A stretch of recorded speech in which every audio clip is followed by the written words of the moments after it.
Hello, everyone. Welcome to Springfield, Missouri. Kickapoo High School. We're at Kickapoo Stadium, Chiefs Stadium. I think maybe that's what it's called. Not quite sure, but I know we've got the Jim Bingham scoreboard out there. And we have tonight's Youth Baseball Midwest Game of the Week featuring the visiting number 5 Nixa Eagles taking on the number 16 Kickapoo Chiefs. Now, understand the polling, the rankings you see there, folks. That is all about Youth Baseball Midwest. And so that's the poll. Those are the poll numbers that we're using here. Actually, number 4. Nixa is number 4. And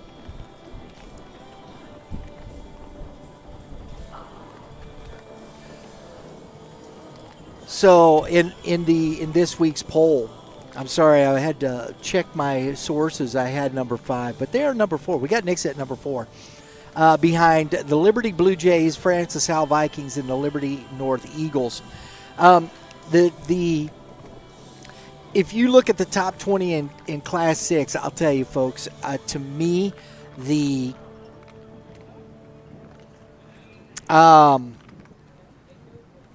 how would I say? Well, there's not a lot of separation. All these teams are very close because you got pitchers like we got today going on in this ball game.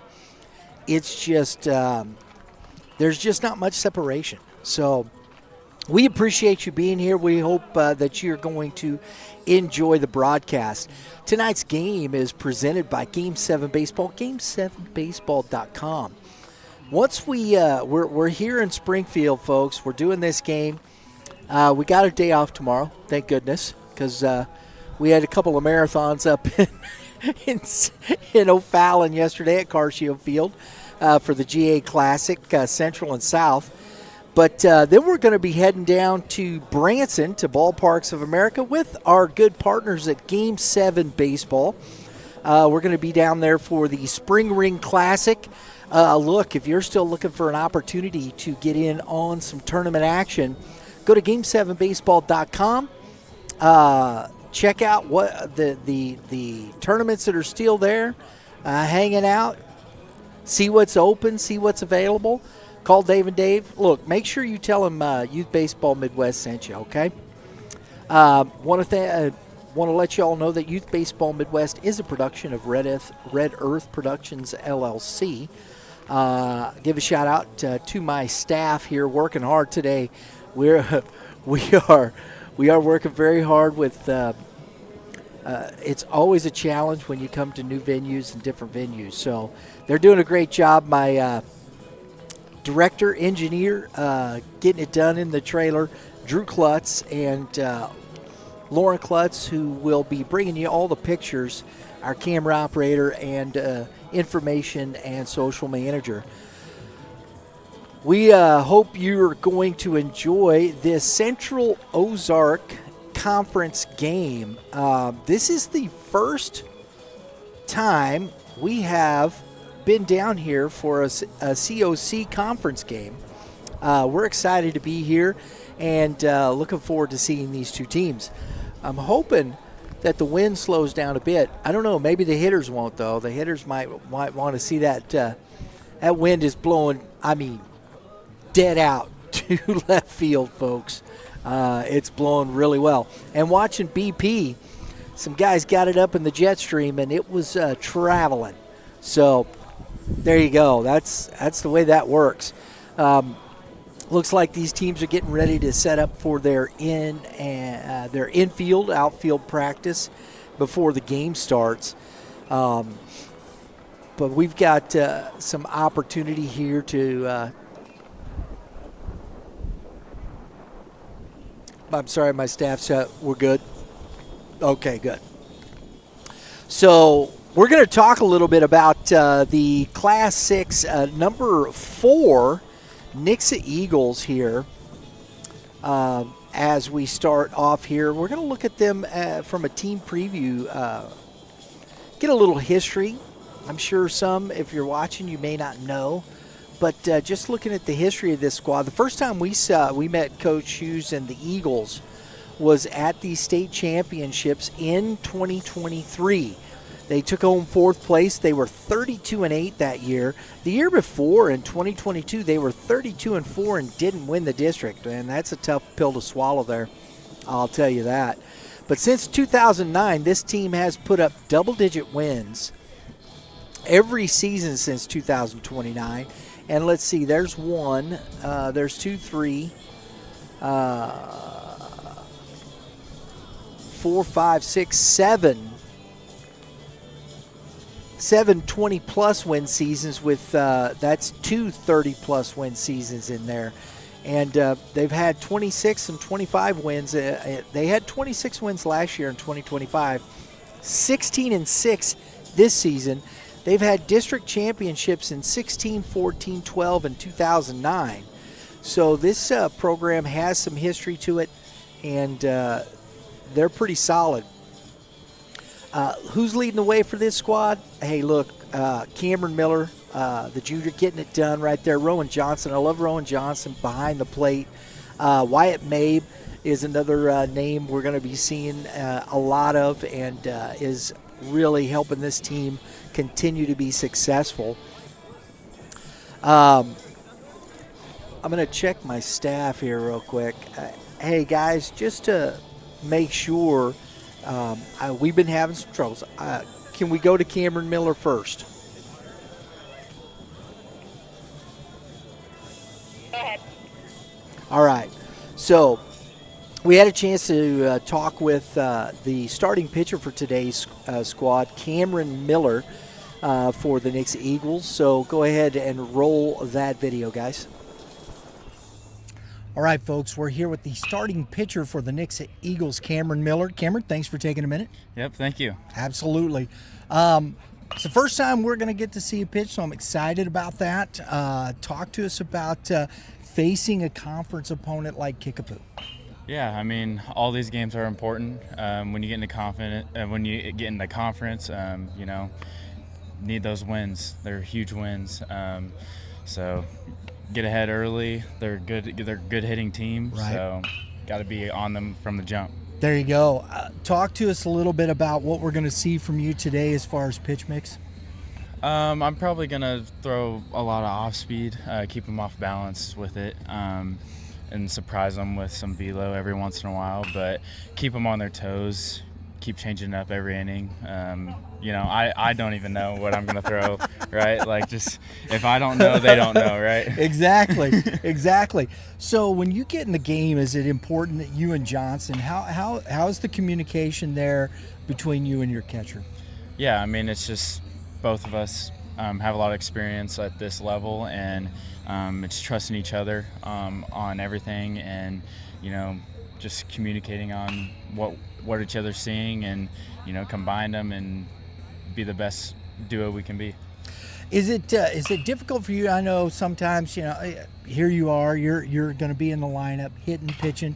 You know, it's like kind of the Shohei Ohtani thing. Mm-hmm. You know, which do you like to do better? I love them both, right? Like, I mean, I love hitting the ball hard, and I love getting those strikeouts. So, you know, it's hard to pick and choose which one's the better, but, you know. So you get to do both today. Yeah. There you go. All right. Yeah. Well, hey, young man, good luck to you today. Thank you. Thanks for having me. Looking forward to watching this young man pitch today. We, as you saw in the video, we haven't got to see him pitch, so I'm excited to see this. And speaking of, we saw Nixa at the Columbia tournament, albeit at the end, and they were, you know, as we saw there, they started a freshman. They had come out of some conference games into the Como tournament. You talk about challenging your pitching depth. That's what we saw. So I think we're going to see a little bit difference in the game here. And we got a chance to talk again with Coach Hughes, so let's go ahead and check out that interview. All right, folks, we're here with our Youth Baseball Midwest Game of the Week. We have the Nixa Eagles head coach, Logan Hughes, joining us. Coach, thanks for taking a minute. Yeah, thank you guys for being out here today. Absolutely. Just saw you in Columbia. Yeah, that's right. A little different scenario today. I remember you saying we're putting a freshman on the mound. Yep, no doubt. So that's kind of what that tournament does to you, doesn't yeah, it? that's a long week because it's at the end of the week, and it kind of does it to everybody. Yeah. And so depth plays a huge factor into that tournament. But again, we got 4 guys on the mound that day that hadn't got a ton of opportunities to pitch. Yeah. And hopefully they learn from all that kind of stuff that helps them moving forward. And I thought, honestly, I thought the freshman looked pretty good. Yeah, he normally he does a really good job keeping the ball down and mixing up his pitches and changing timing and stuff like that.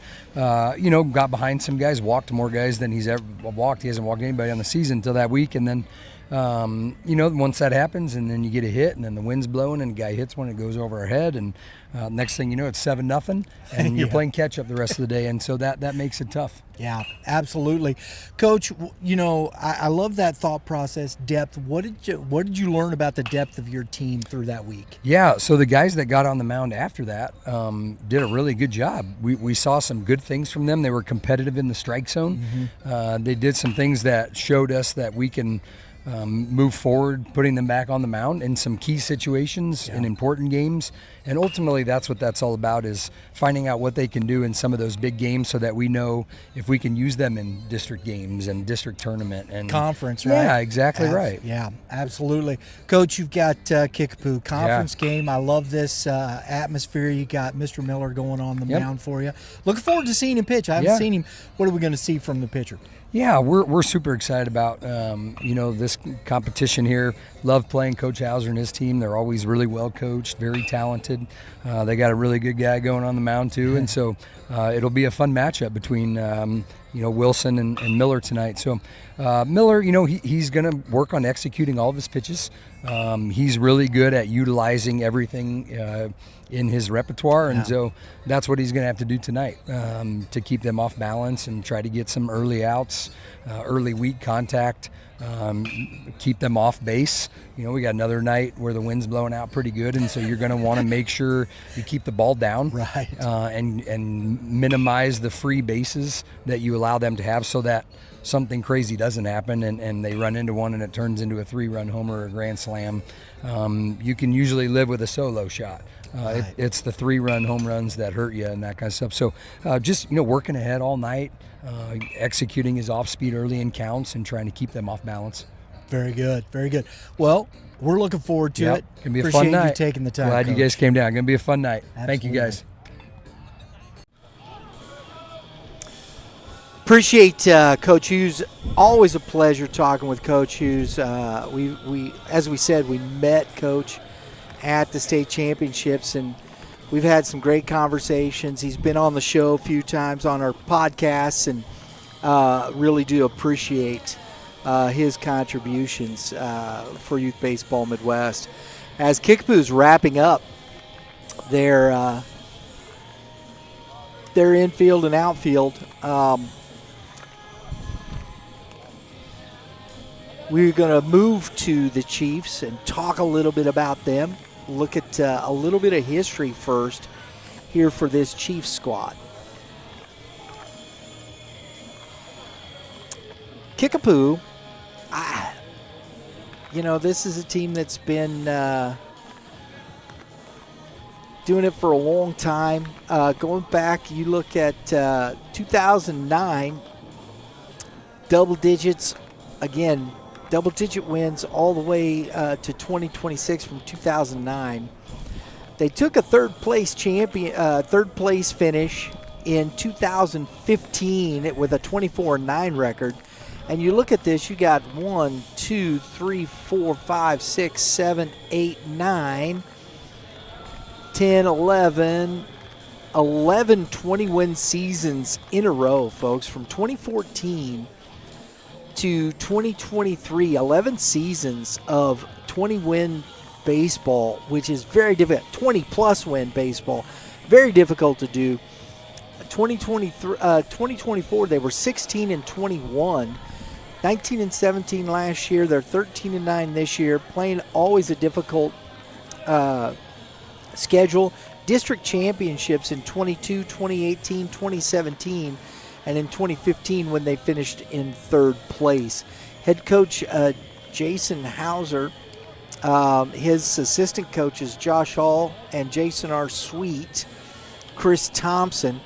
I'm going to go back and get the coaches. I'm sorry, I didn't get the Nixa coaches for you folks. Varsity assistants Brock Blansett, Chris Drayle, Tyler Goss, Brandon Mosley, Troy Nimmo, and James Payne, the assistants for Nixa. So this is the matchup we got here. This Nixa squad, I think we've had them in our top 20 throughout the season. They've been playing a really difficult schedule. Had some really good wins. Got a great win against our number 1 team in our poll in Liberty North this past week. And they're as I said, 13-9 on the season. And leading the way for this squad, you got Brody Wilson, who we'll talk about a little bit more, Mo State commit, along with Nick Long and Luke Scott. The interesting thing is this is a senior-heavy team. And you think this is the one that, I wouldn't worry too much about records on this. Senior heavy, they're figuring it out. They're getting good wins against quality teams. They got big-time arms. When it comes winning time, you finish the conference, you get into district play, and this game will mean district seeding as well, folks. So make sure you understand when we're talking about this game, it's not just the COC conference, but it's about seeding in District 6. And District 6 is a brutal, tough conference here for both these squads. District 6 down here has Branson, Glendale, Joplin, Kickapoo, of course, Neosho, Nixa, Ozark, and Republic. Ozark playing some really good baseball. Neosho is dangerous. Oh gosh, I'm trying to remember the young man's name. I'm gonna butcher that. We had him. We talked to him from Neosho. The pitcher headed to. Hang on just a second. Brody Crane. Yep, that's him. Dangerous arm there. Nixa or Ozark's got some. Glendale is a tough team. We saw Glendale play over when we came down for the Red and Blue Festival at Glendale. That's a solid team there. They're not no slouch. Joplin still good. They won the district last year. Kind of a sleeper there. So this is what you got here for this this group. And we had a chance to speak with Brody Wilson, the starting pitcher here for the Kickapoo Chiefs. So, Drew, let's see what the young man had to say. All right, folks, we're here with the starting pitcher for the Kickapoo Chiefs, Brody Wilson. Thank you for taking a moment, young man. Yep, thank you. I feel short, folks, I'm telling you. My goodness. But, young man, so far, some good success on the season. What has been the secret sauce for you? Yeah, our pitching staff has been really good. I've just been trying to stay in the zone and do a good job helping our team stay in the game, so, yeah. Very good, very good. Conference game. Yep. Like this one, Nixa.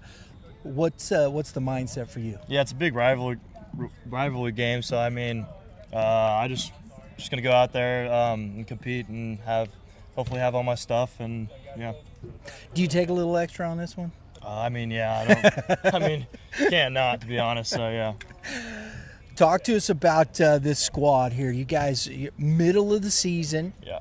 How far do you think you guys can take this? Yeah, I believe that we can end up being in the district championship. We have a very senior-led squad, so we've had a lot of success, but we just need to refine the little things and just continue to compete.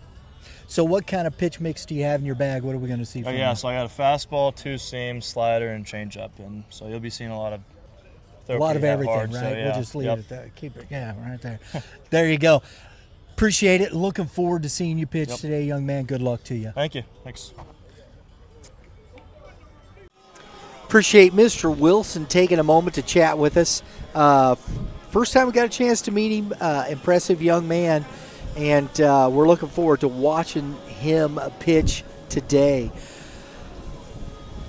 So far on the season, I don't know. I'm going to look. You'll have to pardon me, folks. I have some stats here, but just understand they might just get blown away here, and they might just be flying out of my hands. Brody on the season is 3-1 so far, so he's got some wins there in his belt. And he's got some offense there that helps him stay in the game as well. And as we talk with Coach Howser, we got a chance to ask him about Brody and the leadership that he shows as a senior and what he's doing for this team. Drew, let's go ahead and see what Coach Howser has to say. All right, folks, we're here for our Youth Baseball Midwest Game of the Week. We have the head coach for the Kickapoo Chiefs, Jason Howser. Coach, appreciate you taking a moment. Thanks for coming down. Absolutely. Looking forward to it. It's the first Central Ozark Conference game that we've done, so we're looking forward to it. I love this conference, a lot of good quality teams. Coach, conference game, it's Nixa. This is one you kind of look at as a barometer for your team? Well, yeah, I mean, I think the COC is loaded on both the western side and the eastern side, but just the proximity of where we're at, where we sit, with Nixa being 10 minutes, if that, south, and then, of course, you got Ozark, and then across town you got Glendale, and then Republic is like borders us. So, I mean, we're really, really tight. So all of those schools are kind of I think just because of the ability for kids to get out more, and they play with each other in the summertime, a lot of them, and they see each other socially, so they know one another. So it's created maybe a little bit more rivalry than what it's been in the past, but they're a quality program, greatly coached, great players, so they do things the right way. So, yeah, it's a good barometer anytime you get a chance to play Nixa. And this is also district. You guys are all in District 6. Talk to us about your squad, what you've seen so far through the first third of the season, and how you see them moving forward. Well, we've got a lot of experience, and we've played a really challenging schedule. We wanted to push them, and we've seen a lot of really positive things from all three aspects of the game, whether that's hitting, defense, or pitching. We've put it together, but we're missing the consistency piece of doing all three consistently, day in, day out. Yeah. And that's what the season's for. Sure. And with a challenging schedule plus playing in the COC, that gives you an opportunity to hone that consistency piece. And hopefully by, last week of the season, into the season, we're playing real consistent baseball on all three aspects of the game. That's when it's important, right? Yeah. Absolutely. For sure. Talk to us about Mr. Wilson going on the mound. What are we going to see from your pitcher? Brody's he pitches off of his fastball, but he's got a really good slider and a changeup that when he beat Liberty North down here, he had the changeup working for him, and he had to, the way they swing the bat. And he did a really good job of mixing his pitches and throwing every pitch for a strike in any count. And so he throws in the upper eights, he'll hit low nines, but he really pitches in the 88, 89, 90. Now, he was up to 93 that night. I think he was feeling it, but he was pounding the zone, and I think that goes hand in hand. It's one thing to feel it and never throw a strike, but when you're feeling it and you can mix in fastballs with that velocity in the zone, and then you've got your secondary pitches working, it makes it really, really difficult on a team. And like I said, they hit it really well, and he pitched it really well. He's had other outings. He's pitched really well down in Arkansas at the Robinson Classic against Bryant, Arkansas as well.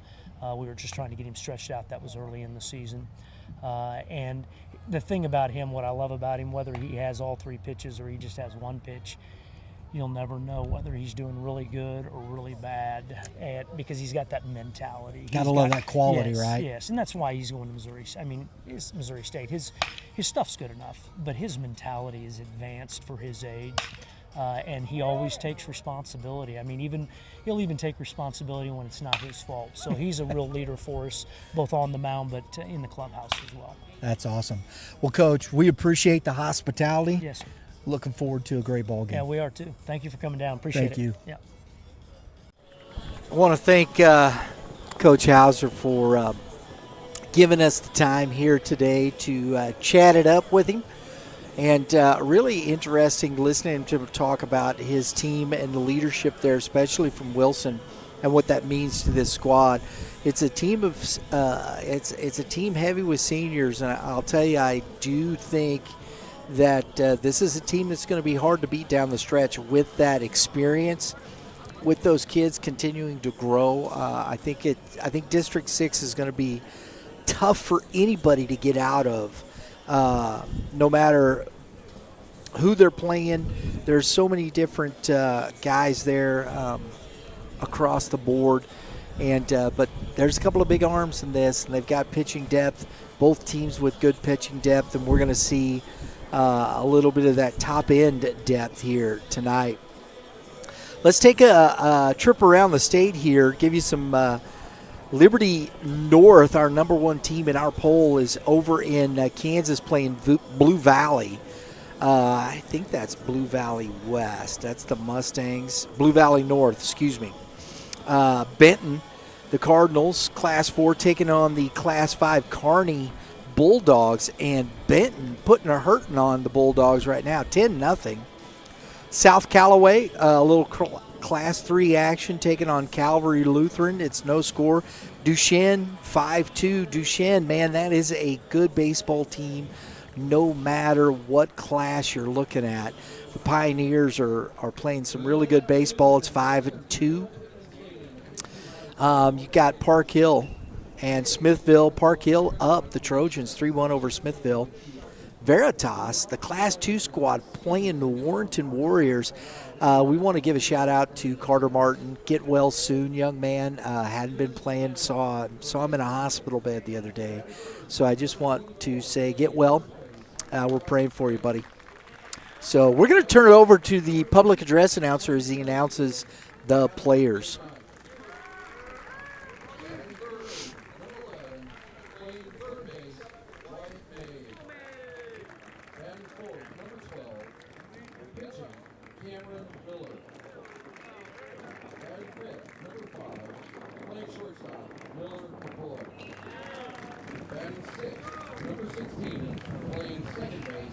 Brady Wilson. Batting seventh, number 14, the designated hitter, James Sternberger. Batting eighth, number 2, catching, Roland Johnson. Batting ninth, number 18, playing left field, Zane Stewart. And playing right field, number 13, Russ Weldy.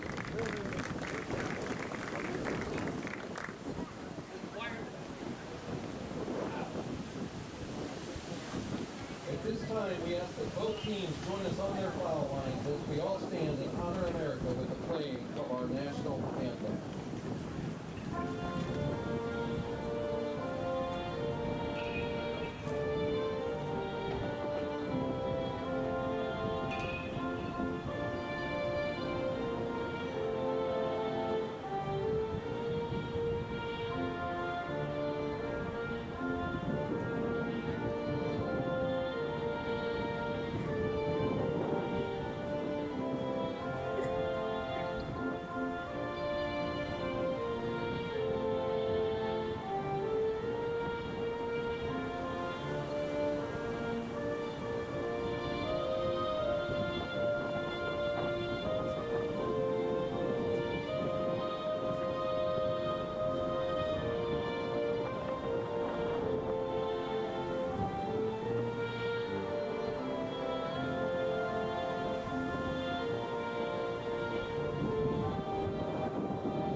All right, folks, let's jump into our starting lineups here. First for, if I can keep my paperwork from blowing away, this is going to be a fun one tonight. Hopefully the wind will slow down a bit.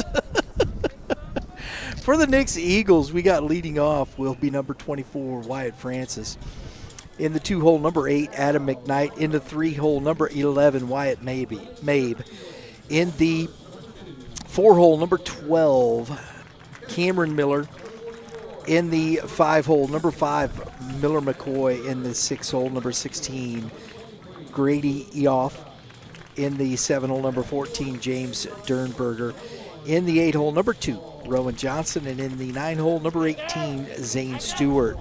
The DH will be hitting for number 13, Brooks Weldy.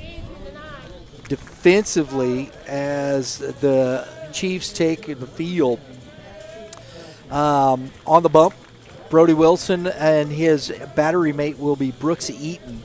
First base is Isaac Wallace, as the DH will be hitting for him. At second base, Connor Smith. At third base, Dylan Smith.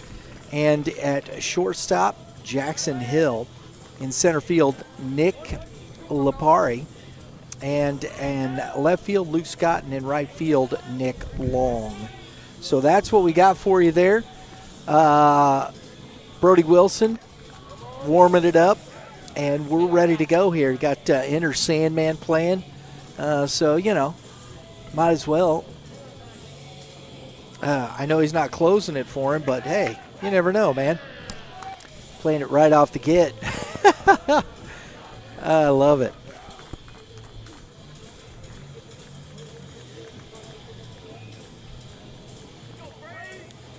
First pitch is 5:02. It is extremely cloudy and windy here this evening. That flag is blowing directly out to left field. So the premium is going to be keeping that ball down in this wind. And it's ball one to start the game. Francis in the box.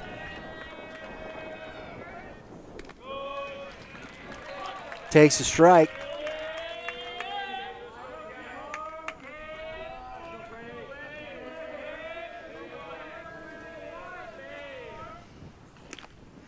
Another swing and a miss. That was foul tipped. Francis on base percentage of 468. So doing it really well at the leadoff and drives one, but that wind carries it probably maybe even a little further than it would, but right to the left fielder. That is out number one. Brings up Adam McKnight.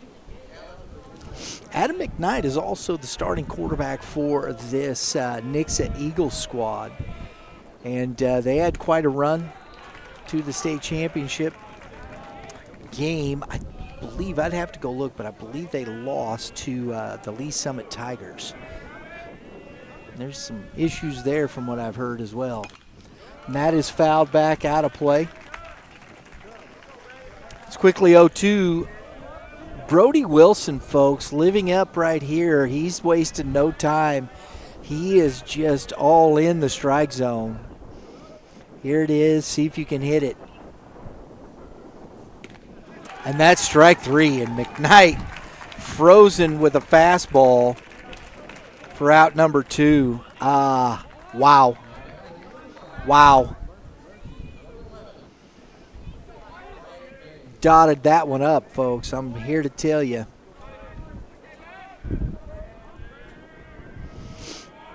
Mr. Wilson. Ooh, that ball is fouled back into the netting on a little, excuse me, I didn't mean to swing, but swung anyway. This young man, his velo range is in that low 90s, and it looks like he's right there starting this game early. A little off speed, misses low, 1 ball, 1 strike.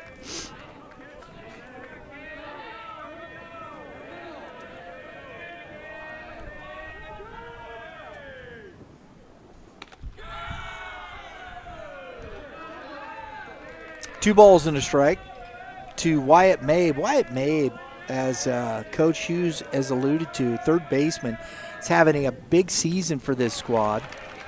Swings and misses. 2 balls, 2 strikes.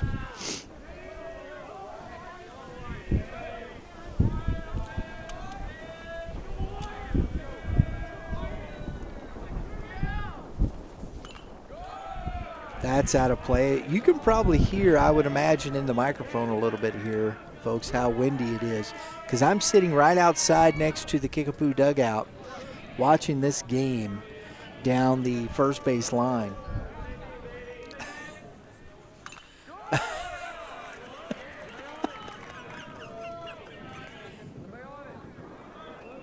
Two balls, 2 strikes. It's 2 outs. May putting together some swings here, fouling a few off, making Wilson throw a few more pitches.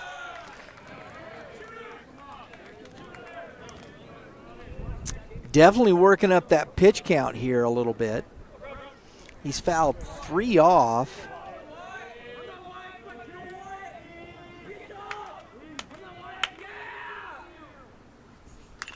Curveball, got that, and that's into center field and going to be caught.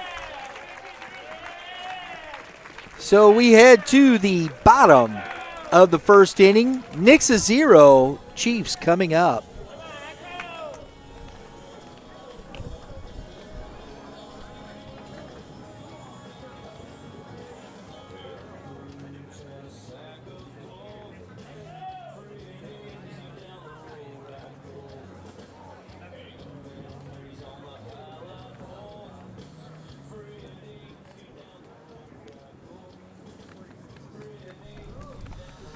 All right, folks, today's game presented by our good friends over at Game 7 Baseball, game7baseball.com. We are going to be with Game 7 Baseball this weekend.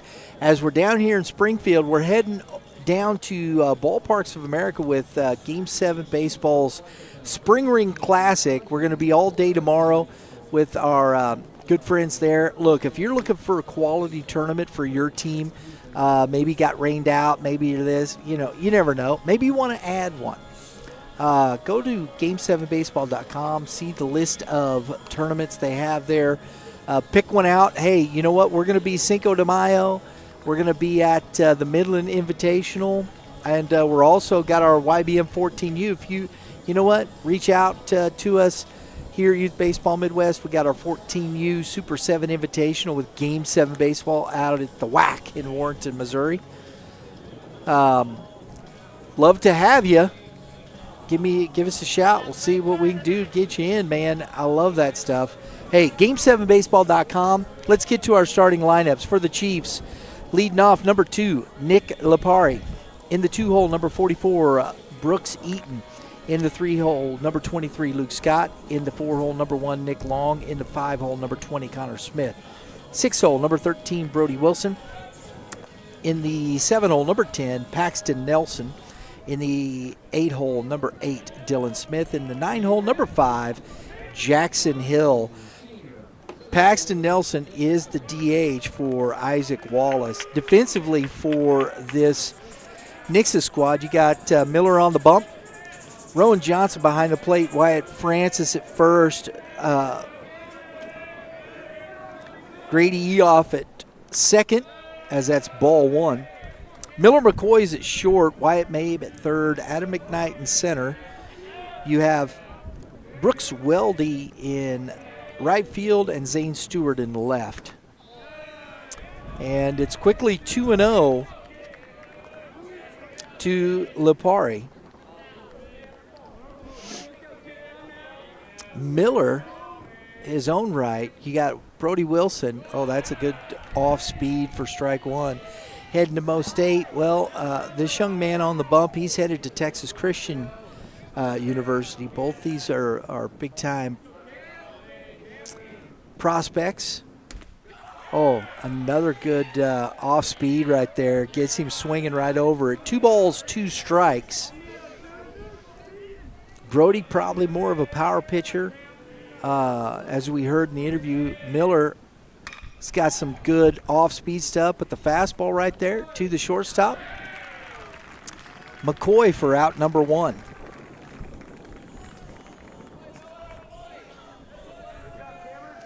Brings up Brooks Eaton for this squad. We're going to see if we can do something here about this.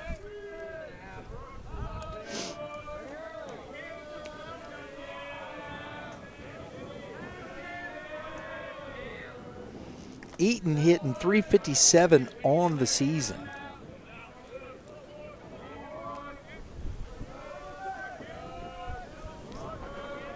Slugging .625. And it's 1 ball, no strikes, and that's 2-0. So he's gotten behind to both hitters here in this first inning as Miller. He's came back and got Lipari.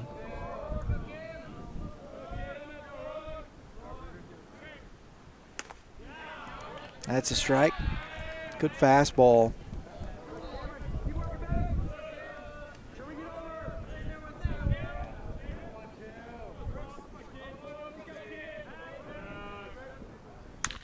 Another ground ball, second baseman. And that is out number 2.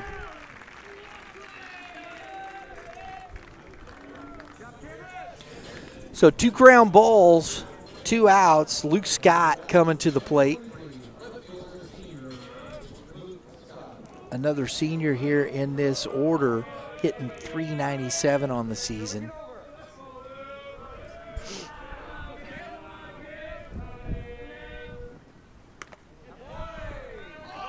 Gets ahead here with a good fastball. I think runs, even with the wind like it is, folks, I think runs is going to be a premium today. Another ground ball. Big hop. And Eoff takes care of that one. And we head to the top of the second. Still no score.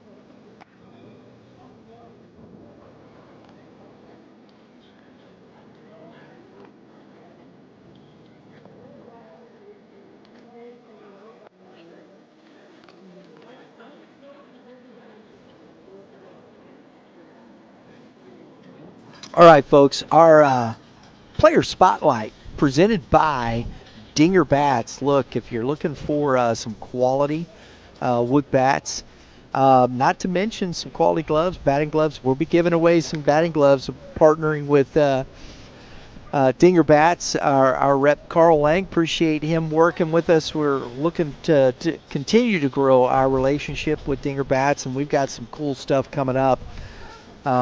So make sure you go to dingerbats.com, check out their line of equipment. Tell them Youth Baseball Midwest sent you. All right.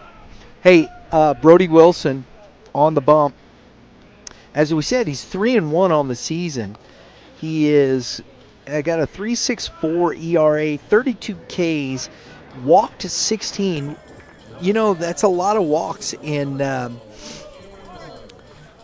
that, but he's only got a 1.32 ERA, which is still pretty good right there. So Brody Wilson getting it done on both sides of it. Let's see if we got, no, I don't see the other one. Okay, that's all right. 1 ball, 1 strike here to Cameron Miller.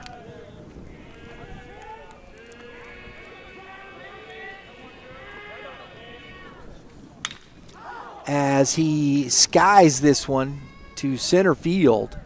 The wind a little havoc, but the catch made. So Miller down for out number 1 on a fly ball. Also, Brody Wilson is the number 16 overall prospect in prep baseball.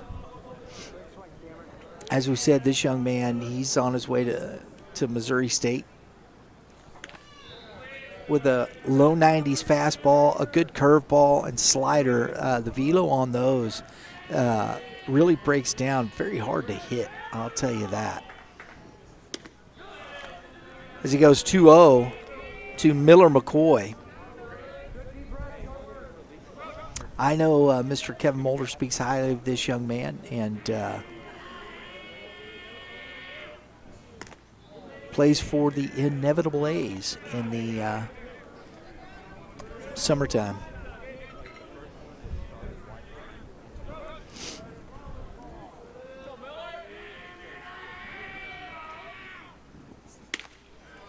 So he's behind 3-0. It's 3-1 now.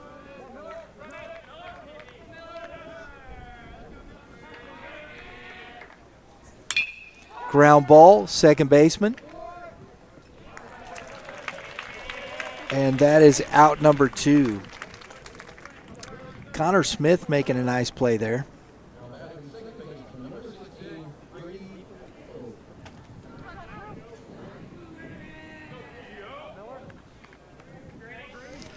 Our player spotlight presented by Dinger Bats, dingerbats.com. 2 outs here. Brings up Grady off.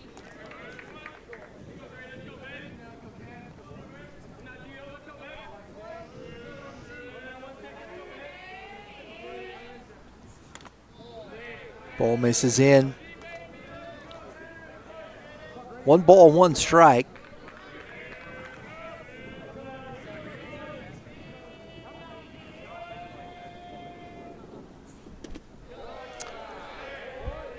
Couldn't get him to chase on the curve. That was a nice pitch.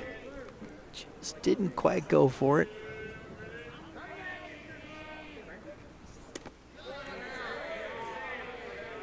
Fastball misses low. 3 balls and a strike.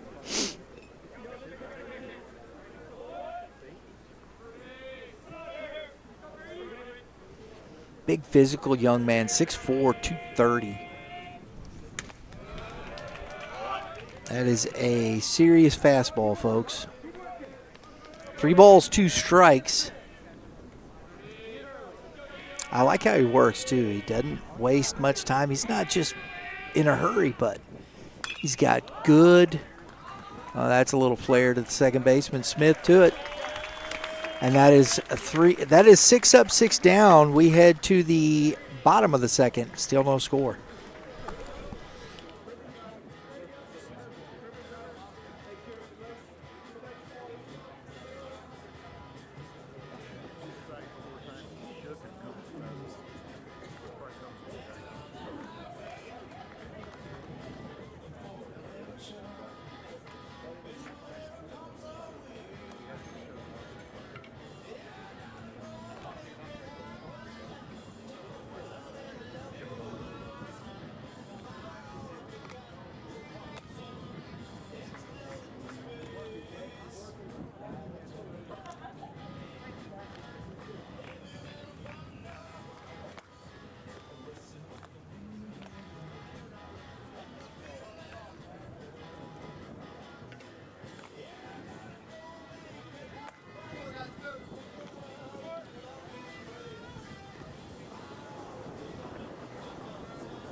All right, top of the second inning, going to be Miller's going to be facing Nick Long, Connor Smith, and Brody Wilson.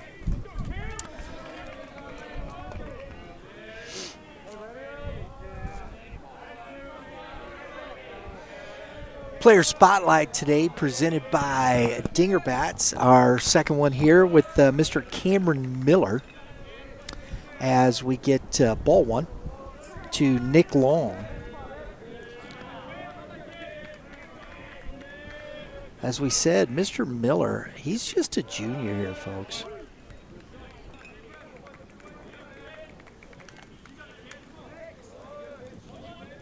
Committed to Texas Christian University.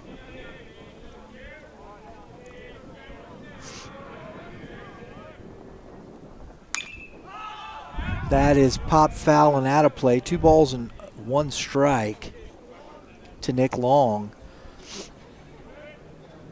This young man plays pretty well both ways. As he said, he likes to hit, but he's got an upper 80s fastball. He's maxed out. He's hit 90 some, but he's probably going to be in that probably 86 to 89 range in there, depending. Oh, foul tip. That caught Johnson a little bit. That's tough. Oof. Catchers are tough. I'm telling you. They're just tough.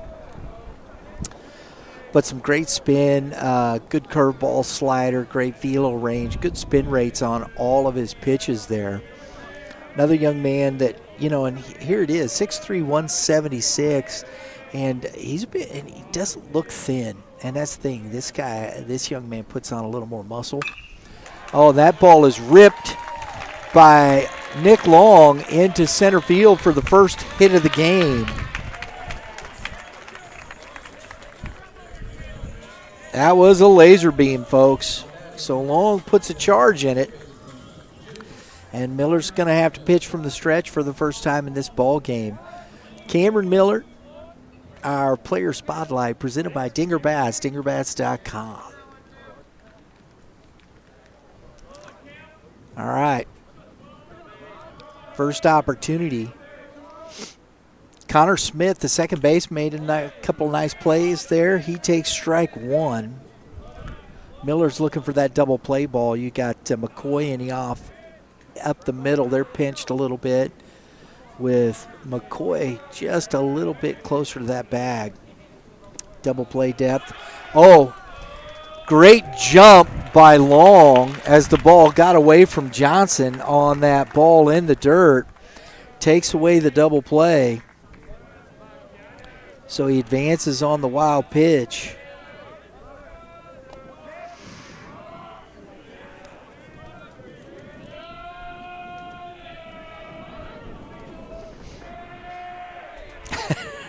Loud dugouts, baby. Gotta love it. 1 ball, 1 strike. And that misses low for 2-1.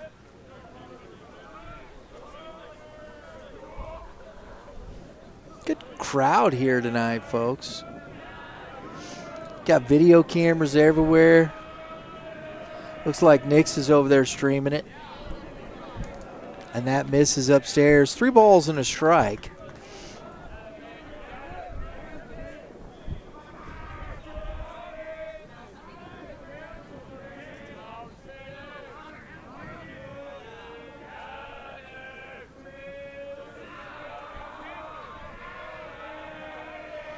Holding him close.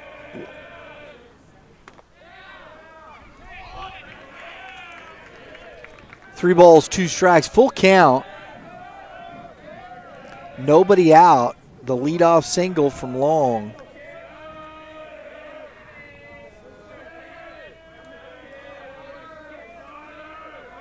Some early stress on Miller. Curveball. That was up a little bit. He just didn't quite get the barrel. That was left up. I think Miller got away with that. I think he knows it a little bit.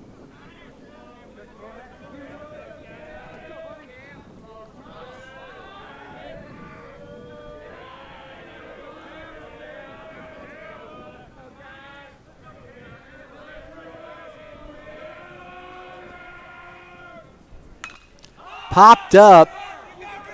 It's probably going to get pushed back toward the field. I can't see it because of the dugout, but it looks like, yep, that catch made by Francis for out number 1.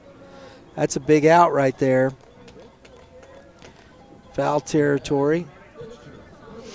Brody Wilson to the plate. Brody now got a chance to help his own cause. Hitting here in the 6 hole.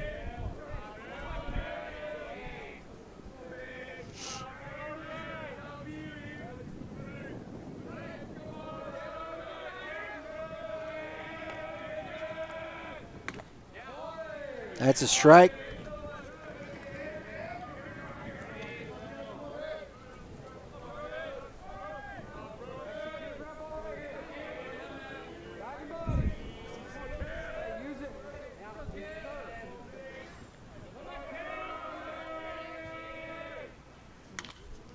A little flare. Miller racing. Oh! Heck of an effort. I hope he's all right. A little twist on the, oh boy.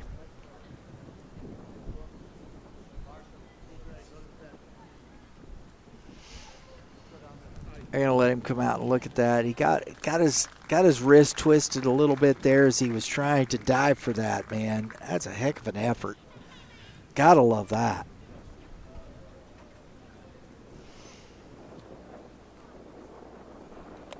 It got in his glove, but he couldn't squeeze it. I think that's where his wrist kind of, oh boy, he's squeezing that. I hope he's all right. Love the effort.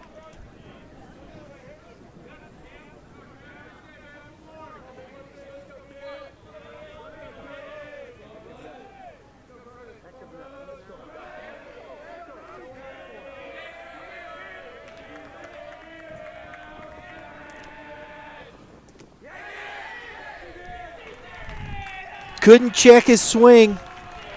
Wilson down on strikes for out number 2.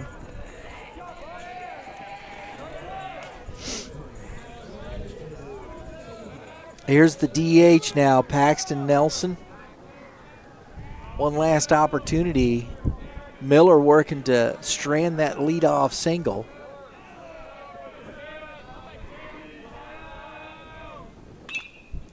And that is fouled out of play. Good, fellas. How are you? Is that a good hamburger? Or is it chicken? Chicken sandwich. All right. Concessions? Sweet. Got the fellas behind me working it out.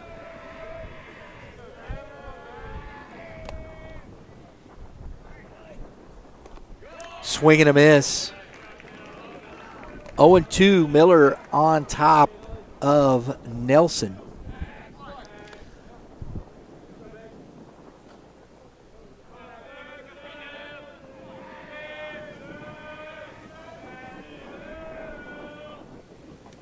Oh, that's to the netting. Miller spiked the off speed. Gets long 90 feet closer. 1 ball, 2 strikes.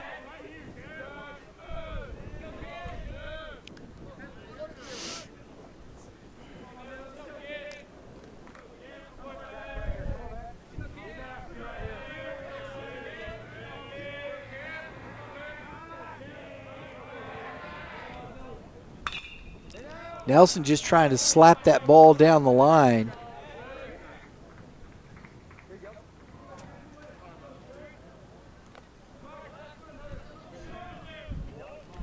We'll do it again at 1 ball, 2 strikes.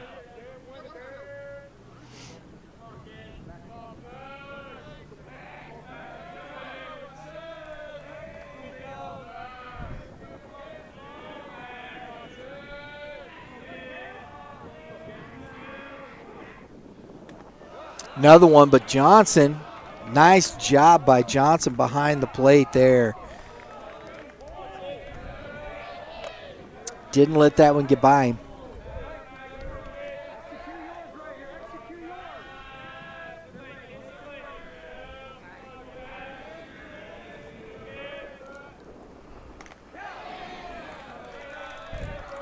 Outside, 3 balls, 2 strikes. It's good AB here by Nelson.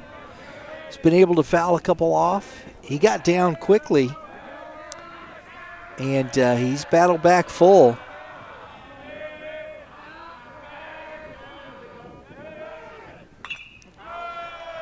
Miller challenges him with the fastball.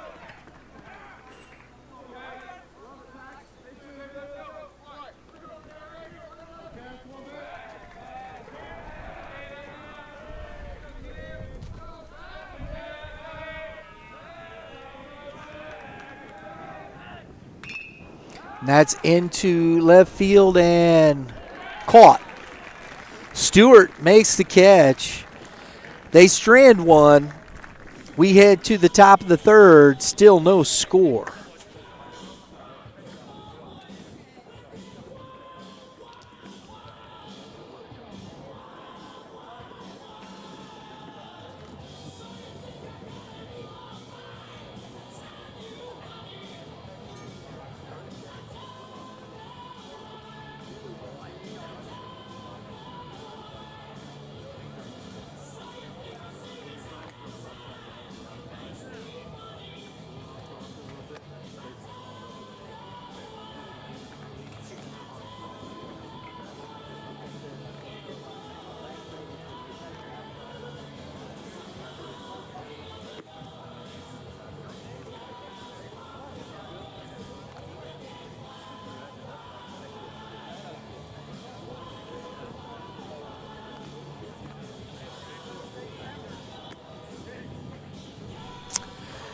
Okay, folks, today's player spotlights have been brought to you by Dinger Bats. I'll tell you, it's more than just the wood bats. Training tools, gear. You click on the gear tab. You got accessories to go along with that. You got apparel. You got batting gloves. We got some batting gloves we're going to give away. They even got sunglasses on there. So Dinger Bats showing off the sunglasses. Go to dingerbats.com. We appreciate their sponsorship of our Tournament Outstanding Player and Player of the Game awards this year with some batting gloves. And we're looking forward to seeing that this weekend. All right, here we go. Top of the third. Wilson facing the minimum so far. James Dernberger leading off. He's the DH, fouls one back for strike one.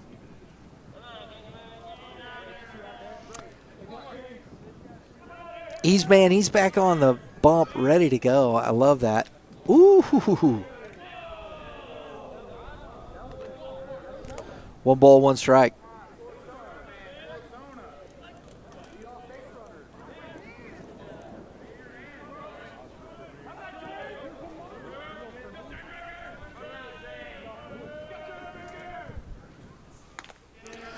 Couldn't hold up.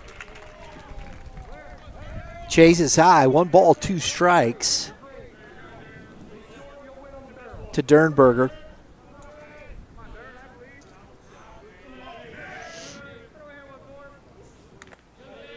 That's outside. 2-2. Right out kind of left center to left field. You see the football stadium in the background. It's a great park here, folks. I love the parks. When we come to the west side of the state, I'm sorry, I love the baseball in the St. Louis metro area. But, man, he keeps fouling some off, 2-2. I would love to see some upgrades on the ballparks, especially in the Howell and Zumwalt districts. The baseball's too good in the GAC. I love Howell Central, what they've done, even with the lights. But, man, we see some beautiful ballparks out here. 3 balls, 2 strikes. Ground ball back up the middle. Hill to it. Oh, that's a nice play by the shortstop, Hill. Ranging. Trust it. Heck of a nice play. Out number 1. Brings up Rowan Johnson, the catcher. Now Rowan gets one up in the air here. This guy has got some serious pop in his bat.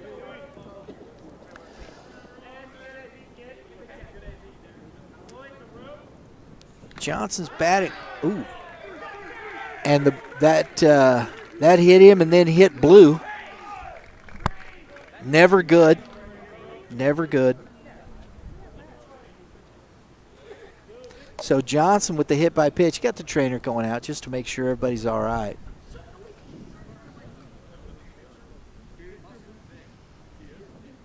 love it too, man. This young man got some young officials. You got the young official working with the older official. You got the experience, learning everything. I love the way this combination is.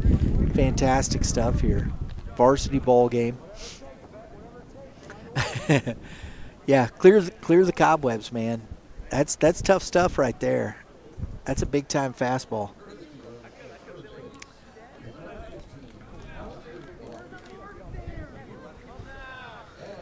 So Johnson is on, first base runner on the hit by pitch, brings up the left fielder Zane Stewart. It'll be interesting if we're going to see the bunt put on here, and no, a big swing and a miss, strike one. So Coach Hughes choosing to go swing away.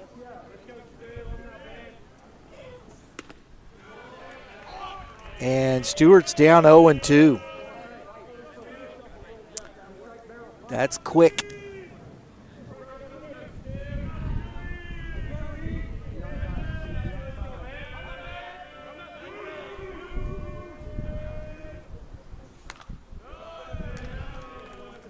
Foul back out of play.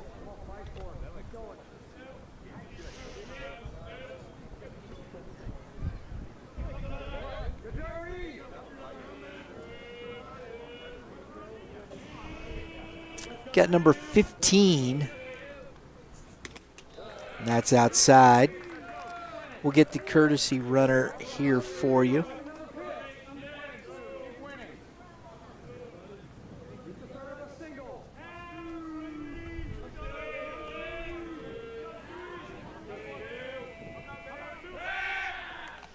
Throw over. He's back in. Number 15 is Austin White.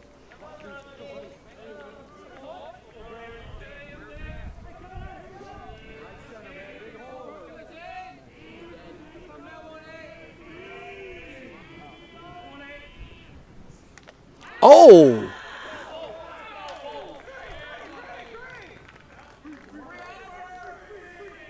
Coach Howser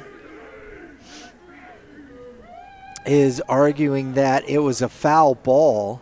Blue called it a hit by pitch. We're going to have a conversation here between the two. I thought it was flesh, but you got to ask if you're a head coach. I would. Off the hand. So back-to-back, HBP puts two on. We're back to the top of the order with Wyatt Francis. So Wilson in some trouble here early in this game.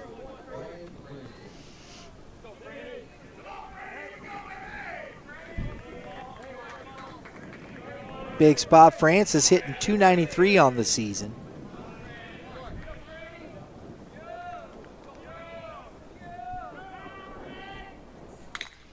And he drives one to deep center. Tag is made. Oh, and that's a great throw from Lipari. Holds the runner. Outstanding outfield play right there. Keeping the runner at second base.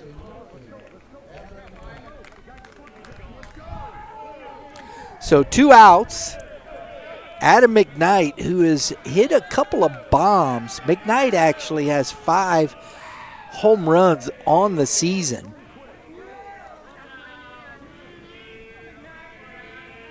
And he's got an opportunity. Man, this wind is not good. That's a great job. Good work by Eaton behind the plate. Keep that ball in front. 1 ball, no strikes. So Miller, he was facing in the second inning, bottom of the second with a runner in scoring position. Now Wilson, and that's a strike.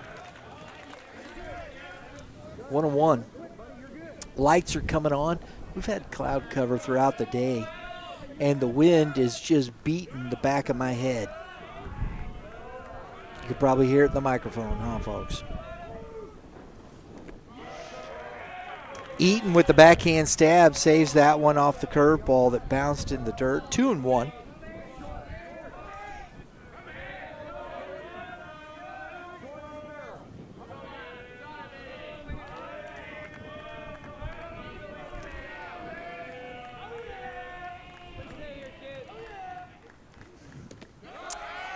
Wilson again misses. It's 3-1 to McKnight. Wyatt Mabe is on deck, and Mabe has been terrorizing pitching this season.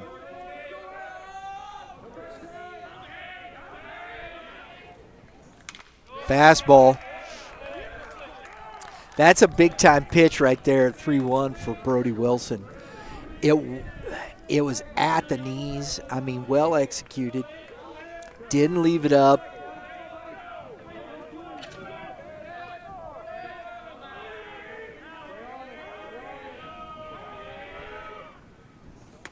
Oh, and the fastball blows him away. That's the old Blue Bayou, guys. We head to the bottom of the third. Still no score.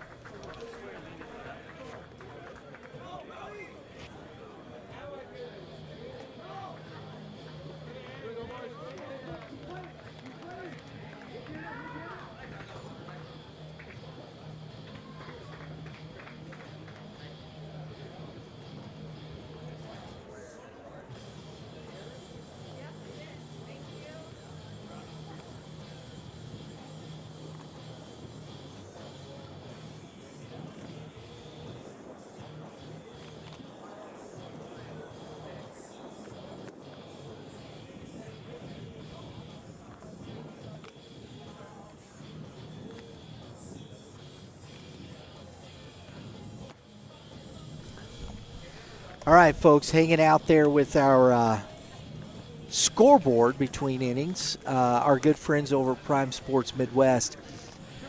It's your favorite destination for all things baseball. It's our favorite destination for all things baseball. They're the official gear provider for Youth Baseball Midwest. And,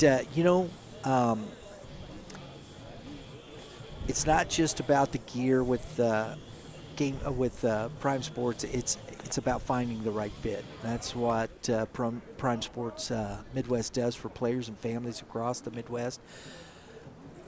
And when you're looking for all the preparation, all the readiness and whatnot, it starts with the gear. If you look good, you feel good. If you're using the right gear, what's best for you makes all the difference. Prime Sports Midwest, primesportsmw.com to shop online. Or you're in the metro area, Metro St. Louis area, got 2 locations in Fenton, Missouri, and in Chesterfield, St. Louis Outlet Malls. All right, here we go. Dylan Smith, 1 ball, 1 strike, leading off this inning for the Kickapoo Chiefs. Both pitchers had a little wobble in their last half innings, but were able to get out. Miller back out here, 2-1. Got Dylan Smith, Jackson Hill, then back to the top of the order with Lipari. Made an outstanding play in center field. Swung right over the top. 2 balls, 2 strikes. Holding that runner at third or at second base on that deep fly ball. Got over, made a nice strong throw. Johnson checking the glove there as the ball pops away.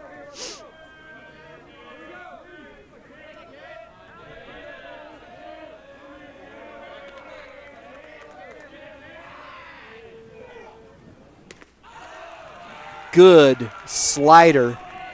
Drops off the table. Strike 3. Second K here for Miller. Jackson Hill. Also another nice play at shortstop for this young man.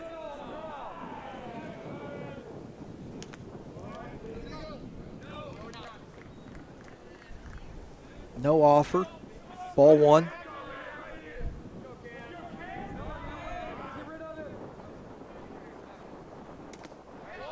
That's a big old daddy hack right there. 1 ball, 1 strike.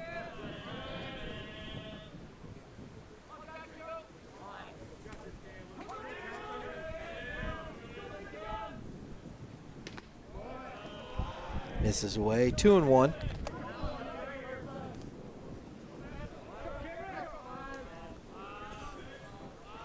Looks like Miller is all right with that wrist, but it'll be interesting to see swinging the bat, how that affects him here, because I think he's coming up in the maybe a few batters away, depending upon what happens. Ooh, that's a good take. Golly, spit right on that. 3-2.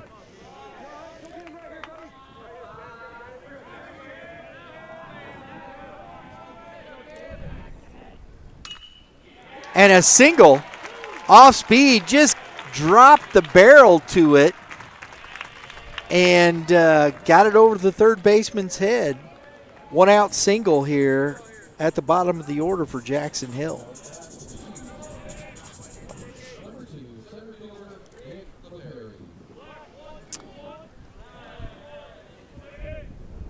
So LaPerry at the plate, the center fielder, grounded out his first at bat. So the back-to-back innings with runners reaching base shows bunt, pulls back, it's outside for ball 1. Johnson's got a pretty good hose back there. We're thinking about starting a new segment on our press box show called The Hose Job. We've seen some guys. And that's a strike. 1 ball, 1 strike. I like that. Please, a little sunshine there. Be nice. I'll take it. As it travels, or as the clouds continue to travel in front of it. Got a little sporadic blue here and there.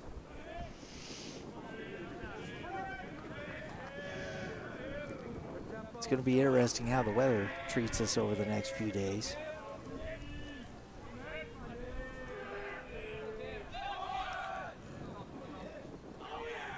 Foul ball. Yeah, even if that's where he's like, hey, I like that. I think it probably did catch a finger. He's got that out there. That's a tough pitch to bunt.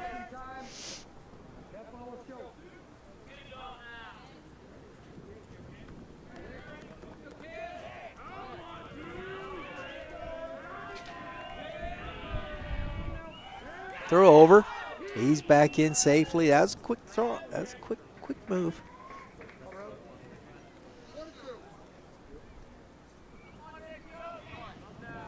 Little loss of the sunglasses on the top of the hat. Can't have that. Strike 3.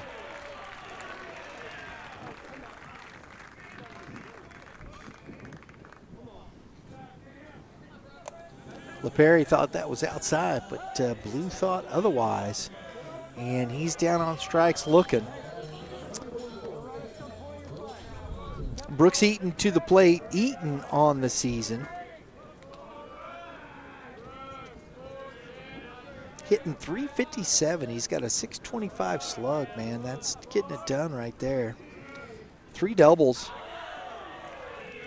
And swing and miss, strike 1. Ooh, smell the popcorn. That's nice.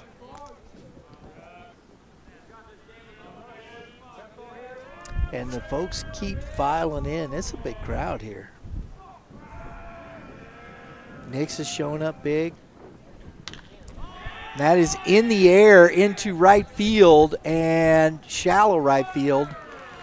And the catch is made for out number 3.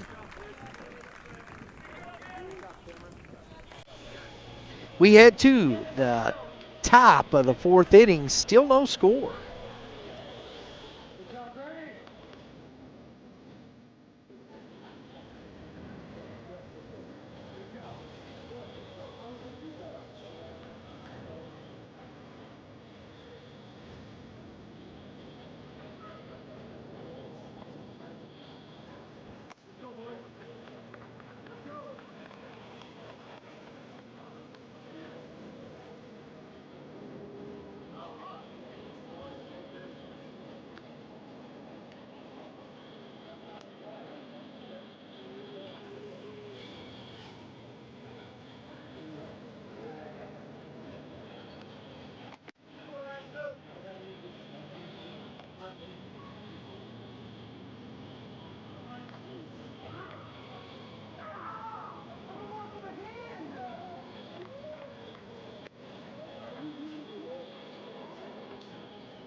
All right, folks, we got our player spotlight, next player spotlight, presented by Dinger Bats. DingerBats.com, more than just bats. They got apparel, accessories, batting gloves, all that, plus the professional grade quality bats. We've got our first player spotlight, other than a pitcher, presented by Dinger Bats. Wyatt Mabe. Wyatt Mabe, Coach Hughes, he said he's an uncommitted player, but one of our most consistent bats in the lineup. Batted fourth all last year as a sophomore and led our team in most categories. And I'll tell you, folks, he's up 1-0 here. And strokes, there it is, right on cue. Our player spotlight, Wyatt Mabe, drives a single to lead off the top of the fourth for this squad, and Coach has talked about him. He's right. Let's see. Mabe, he's got 2 doubles, 6 doubles, 2 triples. The young man, Mabe, is hitting .394, a .545 slug, a .481 on base. The throwovers, no tag. So it looks like he's he's leading the team in a lot of categories again this year. Really getting it done for this Nixa team. Be interesting to see as Miller grounds it over the big Baltimore chop. Mabe hustling around and gets into third. Miller reads that, stays there, but that's great base running from Wyatt Mabe, going first to third as that ball is chopped over a drawn-in third baseman. And it's at the corners with nobody out for Nixa. Wyatt Mabe, our Dinger Bats player of the game, or excuse me, player spotlight. We're not quite there yet, folks. So back-to-back singles. Miller's at first. Miller McCoy now to the plate.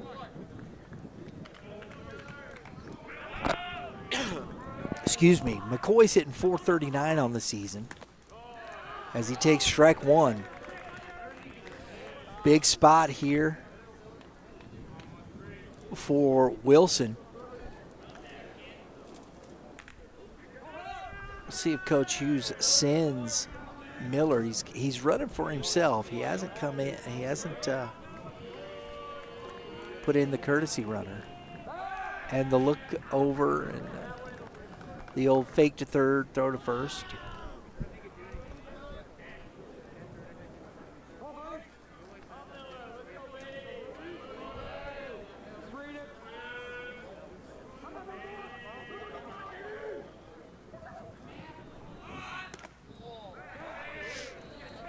Squares to bunt, takes a ball.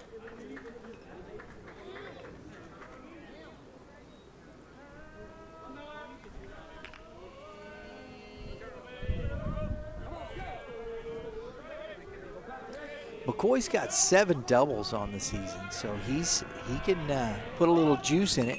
Squares to bunt, and it is foul. And now 2 strikes.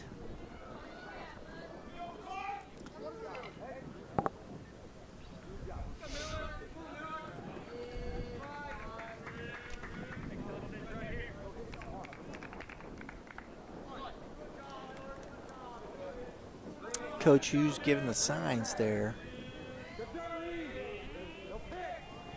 Got one of his assistants at third base.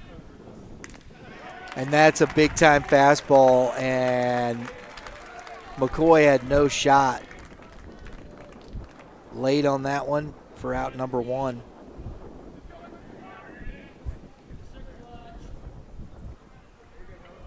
Third strikeout for Wilson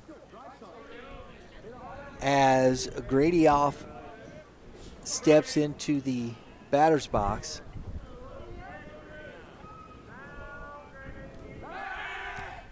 There is the fake to third. He hasn't thrown it over first. Been not. I don't think Miller is getting a big enough really lead. I don't know if they're thinking about sending him.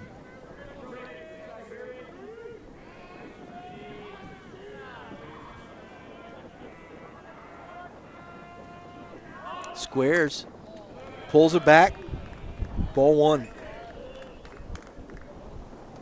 Had that fastball up in the zone there.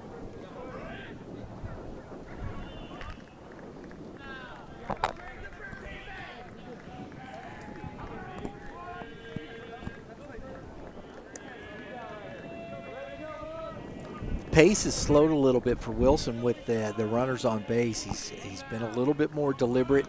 Oh, that's his third hit by pitch.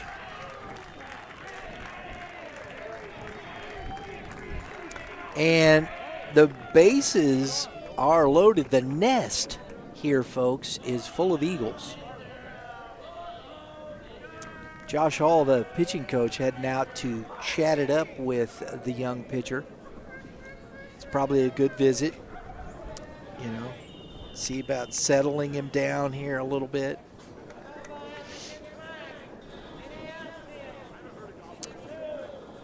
Three HBPs.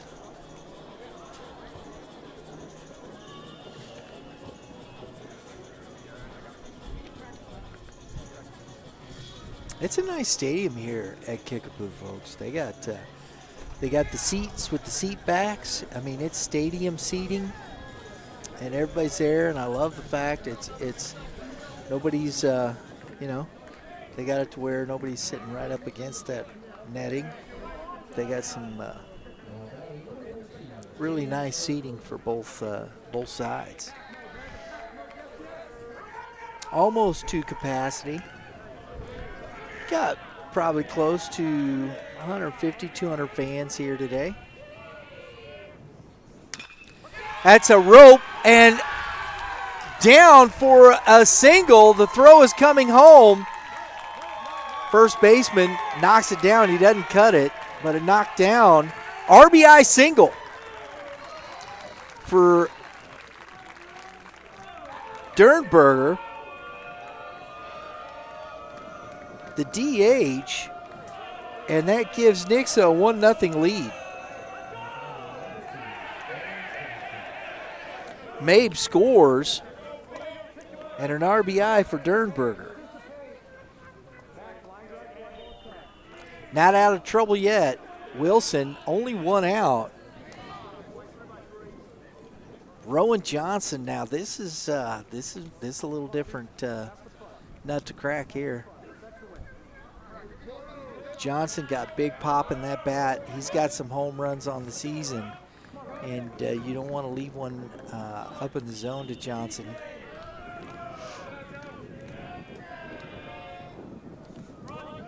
And that's away from the catcher, Eaton, and Miller slides in, and he's safe.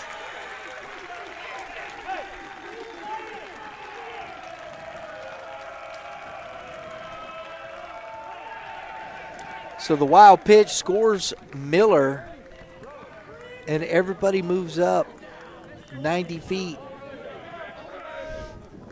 as Johnson goes ball one.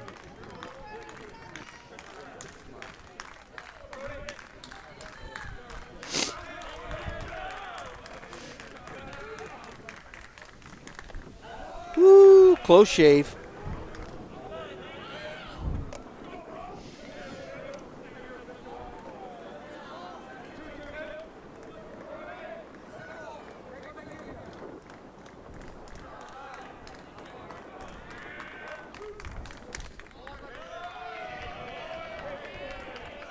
Three and oh.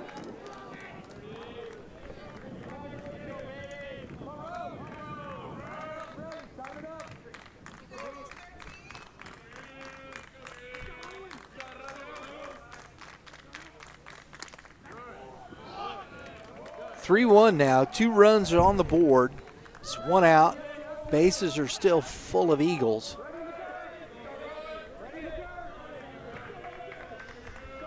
He offs at third. Dernberger at second, and that ball is foul.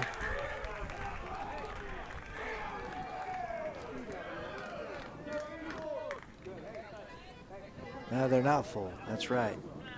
It was the wild pitch. Second and third. Sometimes it's good to reset yourself, folks. 3-2.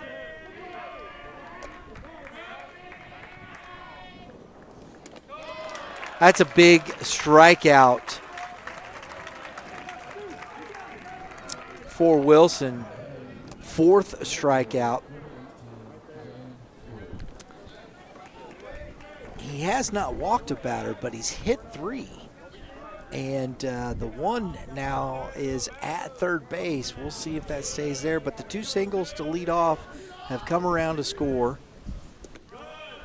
And it's ball 1 to the 9-hole hitter, Zane Stewart, who was hit by a pitch in the 3rd inning. So the 3rd and 4th innings have been tough for Wilson. He's faced a lot of batters, thrown a lot of pitches, and Stewart, and it falls in front of a diving Nick Long. Ball goes into second base, and the 9-hole hitter, Stewart, coming up big with a 2 RBI, 2-out single, and it's 4-0 Nixa.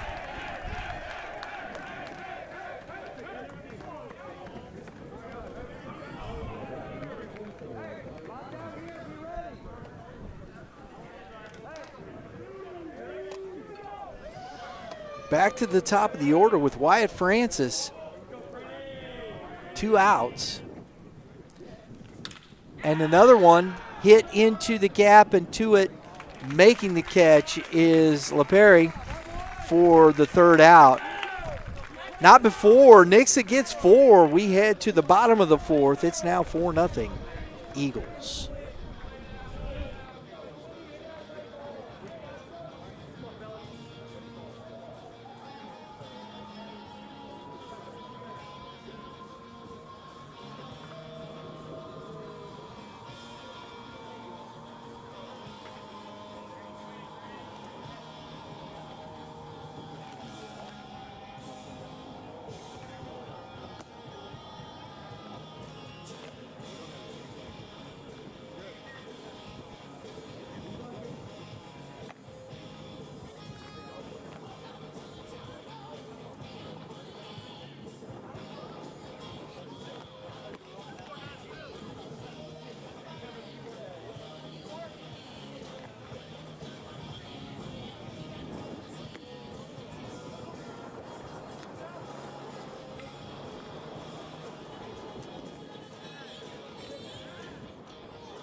All right, folks. Miller back out. Now he's got a four-run lead. He's going to be facing Luke Scott, Nick Long, and Connor Smith here in the bottom of the 4th inning.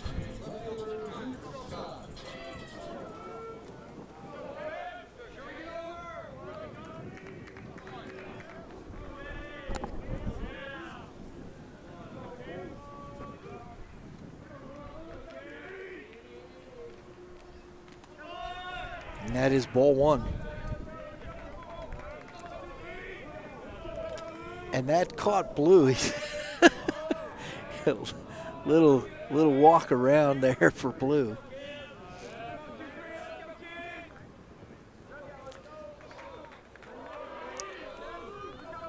That's that one knee. There's so many balls that get by catchers because it's the one knee, and there's a lot of trying to pick. And a ground ball back up the middle. And a leadoff single for Luke Scott. Start this game. Next up is Nick Long, and the subject of our next player spotlight presented by Dinger Bats. DingerBats.com, more than just bats, folks. You got accessories, apparel. You got sunglasses, hats, all kinds of stuff there. And not to mention pro quality bats. World-class wood made in the USA. As that ball gets away from Johnson, as it looks like Long checks his swing. And the wild pitch moves it on. Nick Long, folks, is hitting on this season .406. He's got a .500 on base with a .609 slug. That's pretty good. 2 doubles, 3 home runs, 14 ribbies. He's scored 16 times. You know, the thing of it is he's walked 12 times and struck out. And that is going to get down right on cue. My gosh, what are we doing here with our player spotlights? Both guys on cue getting it done. Well, that's why they're being spotlighted today, folks, because these young men are having getting quality at bats, having a great year. Nick Long, our player spotlight presented by Dinger Bats, has got the single. We've got corners and nobody out. Similar situation as Mr. Wilson found himself in the top of the 4th inning. And Coach Hughes is going to call timeout and take a walk. 26 total hits for the aforementioned Nick Long. You know, the .500 OBP, that shows you, like I said, getting on base. He's got more runs, 16, than he has RBIs, and that's hitting in the 4-hole. So that shows you how deep the lineup is as well. They're driving him in. He's getting on base. He's driving runs in, and then he's scoring himself. So that's quality production in your 4-hole right there, especially with the run scored. Meeting at the mound is over.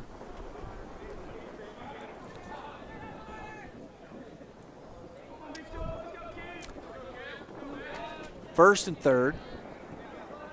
We'll see. We got Connor Smith, second baseman, has made a couple of nice plays.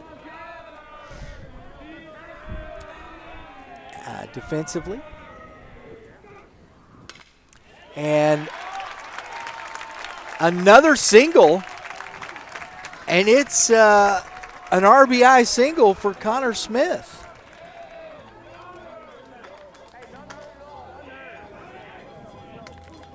Luke Scott scores, and it's 4-1. Wilson now has an opportunity. Nick Long's at second, Smith at first. We'll see what Coach Howser does. See if he chooses to play a little small ball or lets him go ahead and, as they say, let it eat.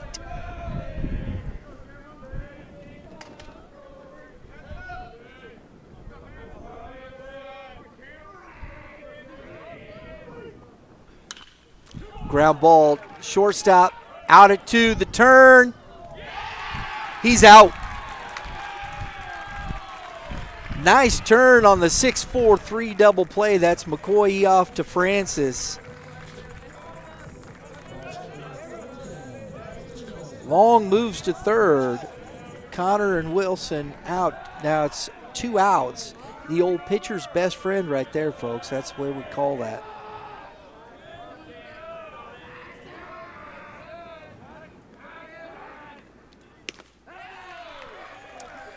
And that's a strike. On the swing for Paxton Nelson. That's a good turn by Nixa right there. Johnson kind of caught that off the end there. I thought it was going to get by him there for a minute. 1 ball, 1 strike now.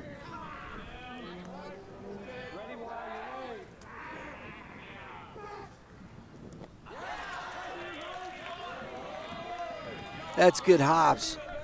Johnson got to that ball quickly as Nelson could not hold up.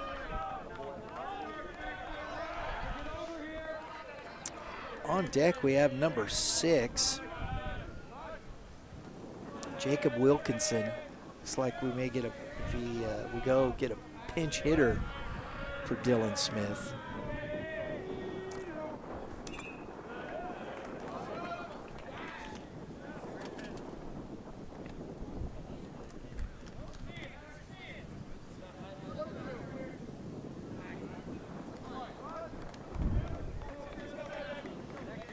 1 ball, 2 strikes.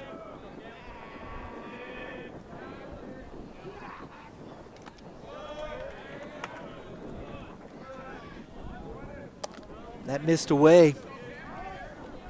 2-2.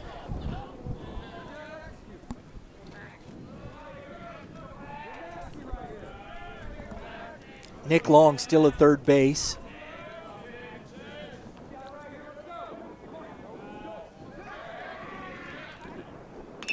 Ground ball to the second baseman. Eoff picks it, tosses it to first. They get one, they strand one. It's 4-1 Nixa as we head to the top of the 5th inning.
Adam McKnight.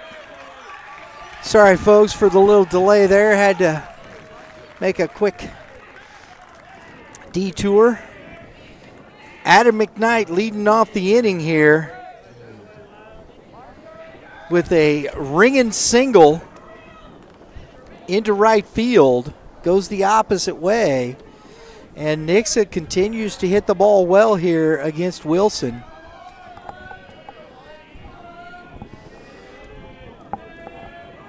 Tonight's game here, our Youth Baseball Midwest Game of the Week here at Kickapoo High School in Springfield, Missouri, presented by Game 7 Baseball, game7baseball.com.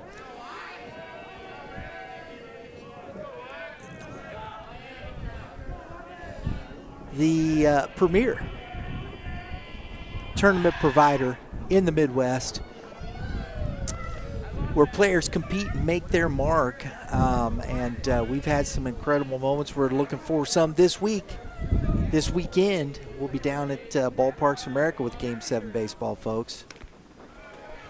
And that's a strike to Mabe. Wyatt Mabe led off the 4th with a single and scored the first run of the game. And he's 0-1.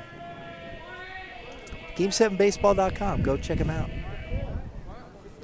Oh, there was this code. I probably missed that, but there's a code up on the screen between innings for Game 7 Baseball. You should check that out. I got pollen everywhere here too, guys. We're outside. It's fun, though. Sun's shining finally. I'm happy about that.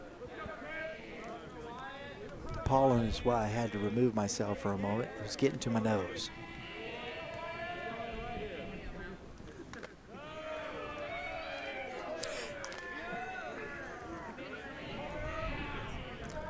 One ball, 2 strikes now to Wyatt Mabe. McKnight at first base.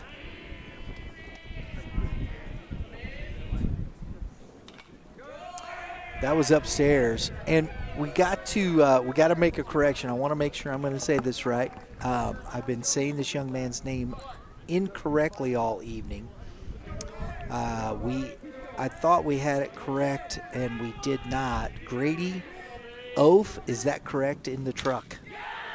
As Mabe drives one into center field, and he can't get to it. It's off the wall.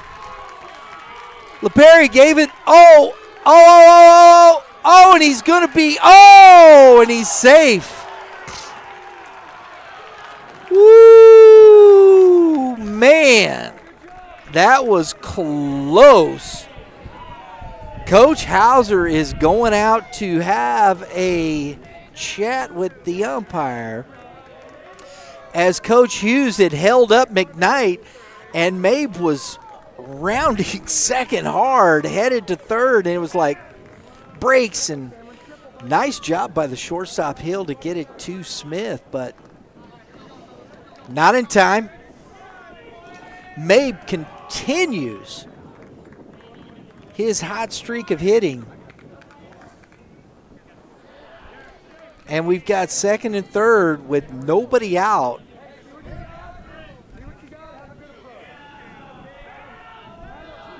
LePerry made an outstanding effort, but that ball, it got up in the wind and was getting pushed away from him as well.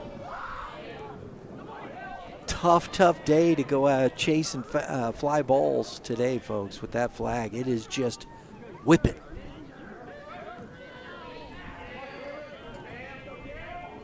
All right, I got the confirmation from the truck. And that is a strike at the knees. Cameron Miller, the pitcher, he has flied out, singled, and scored.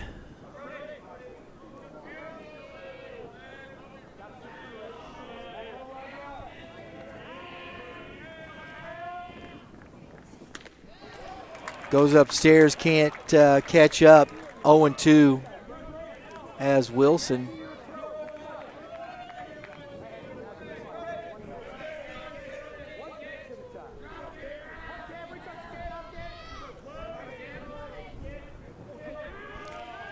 That doubles the sixth hit for the Eagles. And Miller can't catch up.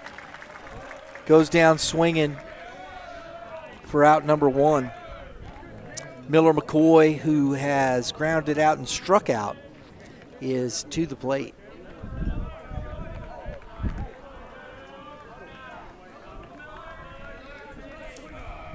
This is the third stressful inning that Wilson has been in. And McCoy into center, and the catch is made.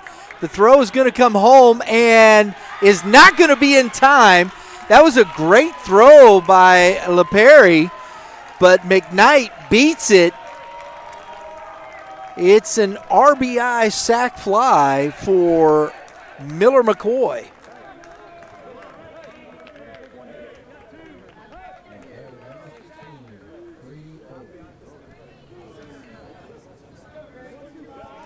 So Mabe is still at second.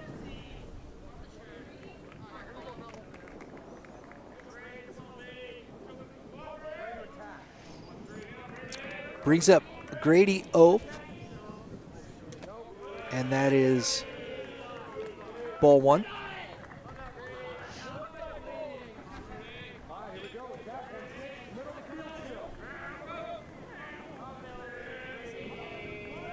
Appreciate the folks letting us know.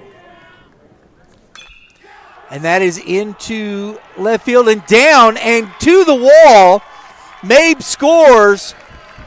And Oaf with a two-out RBI double. And Nixa is now up 6-1 as they continue the hit parade.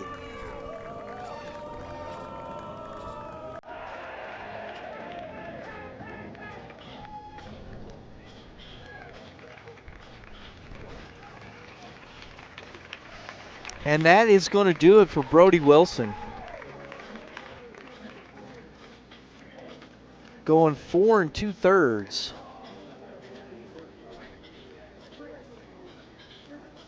And we'll step aside for a moment. We'll come back and we'll get you up to speed on who's coming in from the bullpen for the Chiefs. We'll be right back.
All right, folks, Dylan Smith is coming into pitch as number 10 comes in, goes to third base.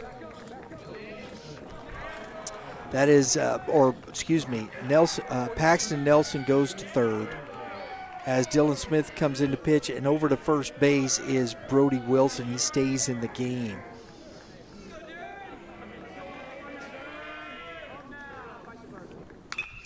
And that is pass. Oh, that's a heck of a play by Brody Wilson on the dive. I thought that was going to get by him. I was a little blocked there. Heck of a play. Brody Wilson stops it, gets it out. They strand the runner. It's 6-1 as we head to the bottom of the fifth.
All right, folks, today's game presented by Game 7 Baseball, game7baseball.com, where the Midwest comes to compete.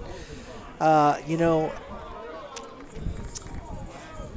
7 Baseball is one of the Midwest premier tournament platforms where players come and make their mark. We're going to see if there's some players making their mark this weekend as Cameron Miller comes back out for the bottom of the fifth, facing number 6 here in the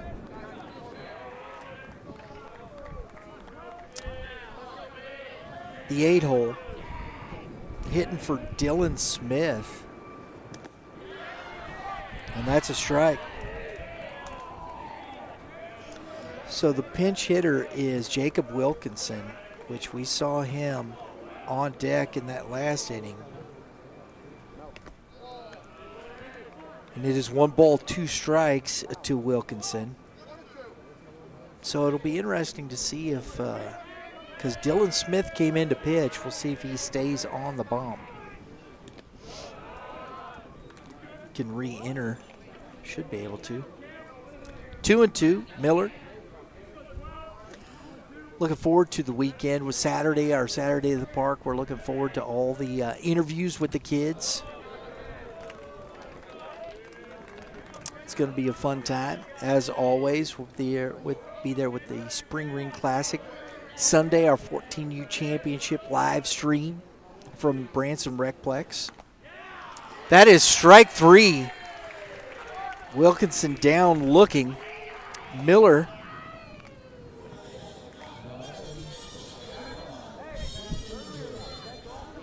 with his... That's his 4th strikeout on the day. Jackson Hill to the plate. And that is strike 1.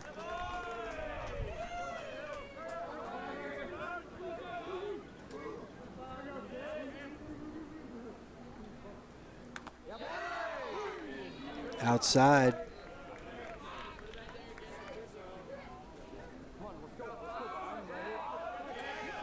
One ball, 1 strike. Good fastball from Miller, 1-2. I think this umpire's done a nice job behind the plate today, folks. He's been really good, very consistent.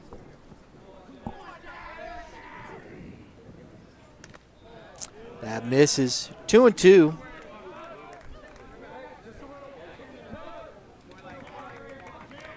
Jackson Hill on the season, folks, is hitting .231, .455 on base.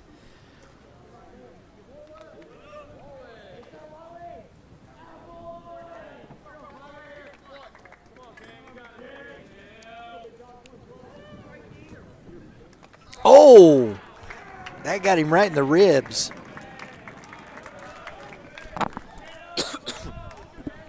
Excuse me.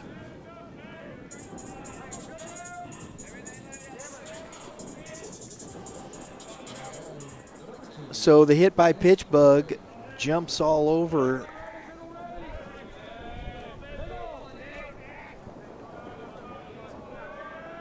Cameron Miller. Nick LaPerry hitting .256 on the season, takes strike one. Miller's gotten ahead, got away from him there a little bit, so the free bag on the hit by pitch. LaPerry grounds it to the, and off the glove of McCoy. Had the double play there, and he just misplayed that off his glove. And LaPerry is on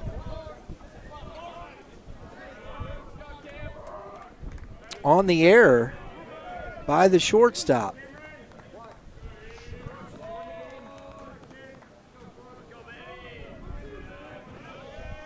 Brooks Eaton, the catcher, at the plate. And that is ball one.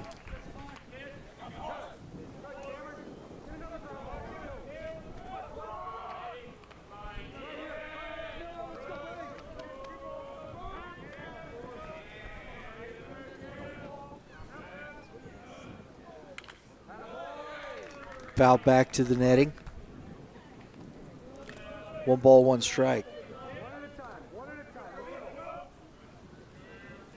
Eaton, as we've said, he's hit the ball very well for this squad. He's got 15 RBIs, 22 runs scored. He's walked 20 times, only struck out 6 times. That's impressive right there, folks. That's a huge number for a guy hitting in the 2-hole. 2 balls and a strike. That shows you he understands. He's a catcher, too, so he does understand the strike zone.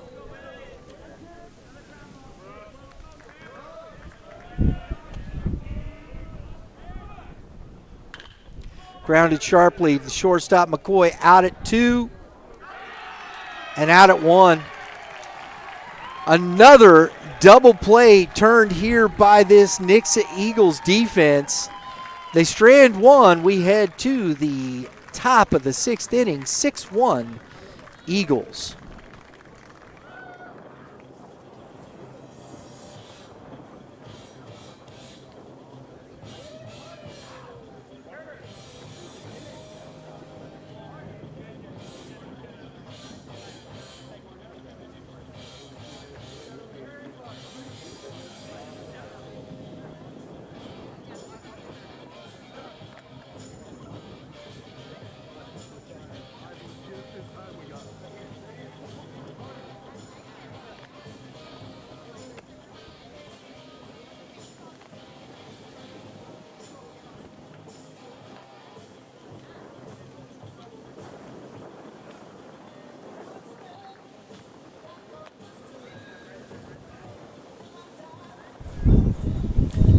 All right, well, the wind picking up, about to blow over my my monitor. Folks, if you've probably seen our good friends over at Premier Pitching Performance, keeping the scoreboard on during innings, keeping that company up there. You saw that. Their focus, is to dominate the zone. And if you're looking for a private pitching organization built to help athletes dominate the zone, this is the one. Through assessment, training, and detailed analysis, they give pitchers the tools they need to improve and compete at a higher level. Go check out the recent podcast. We don't do a lot of these during the season, but we got Brett Graves in because they just announced their application, their app, the Boost app. They just made a bunch of upgrades. It's coming out. There's an announcement there. Go watch. Learn about the Boost app. You won't regret it. Go to premierpitching.com and learn more how your pitcher can dominate the zone. All right, back out on the mound is Dylan Smith. And he's facing Rowan Johnson here in the top of the sixth, and it's 1 ball, 1 strike.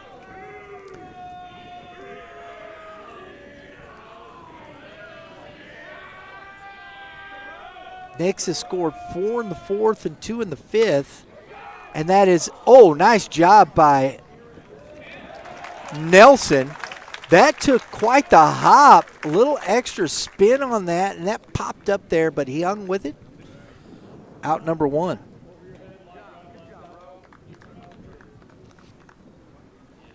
Zane Stewart, who was hit by a pitch, singled and drove in 2 runs, is at the plate. This Nixa team up and down the lineup has put a lot of pressure on the Chiefs pitchers. Grounded up the middle. To it is Hill. And that is out number 2.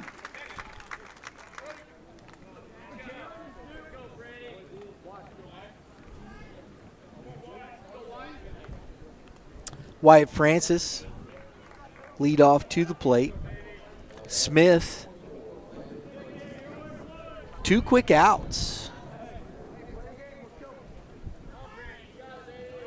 Getting ready to throw his 5th pitch of the inning. That's good baseball economics right there, folks. There's a strike.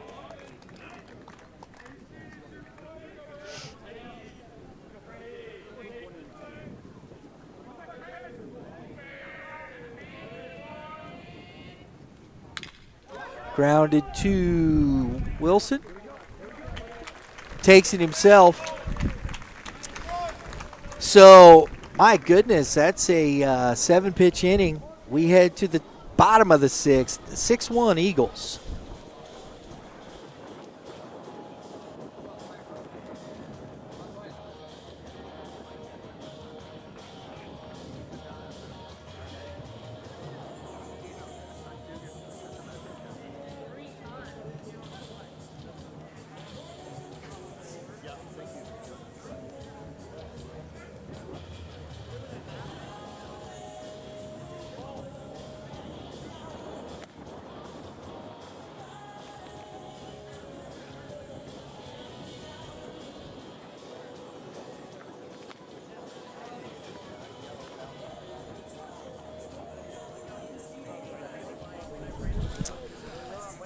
Tonight's Youth Baseball Midwest Game of the Week here in Springfield, Missouri. Kickapoo High School is presented by Game 7 Baseball, game7baseball.com, where the Midwest comes to compete.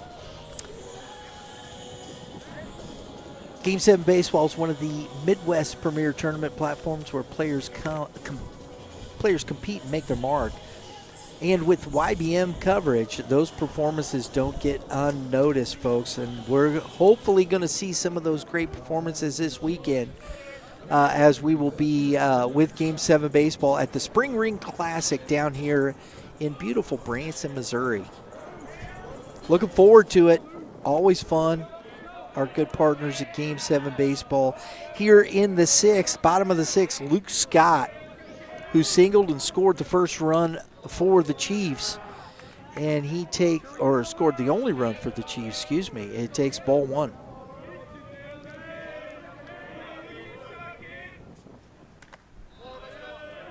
Miller back out for the 6th, and he's behind 2-0.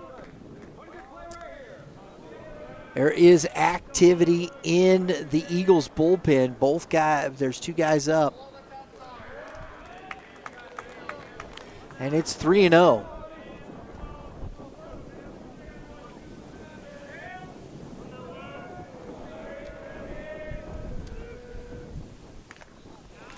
And a 4-pitch walk to start this inning.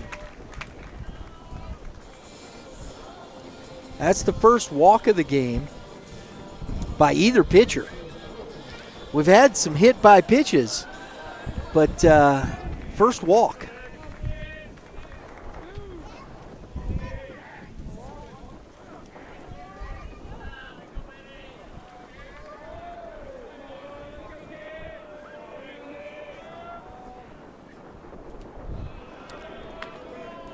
Johnson, nice job not letting that ball get too far away from him, and that's the 5th straight ball thrown by Miller. And we got time. Coach Hughes coming out to chat to his pitcher.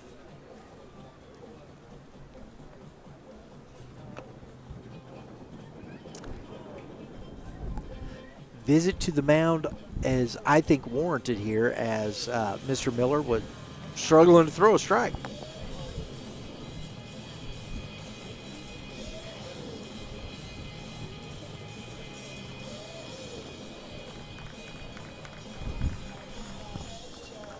So the chat's over.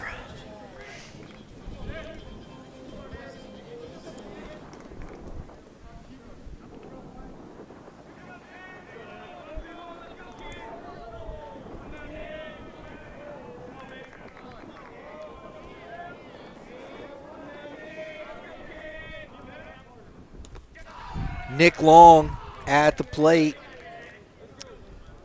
Takes a swing at that one. It's 1 ball, 1 strike. That was a big hack.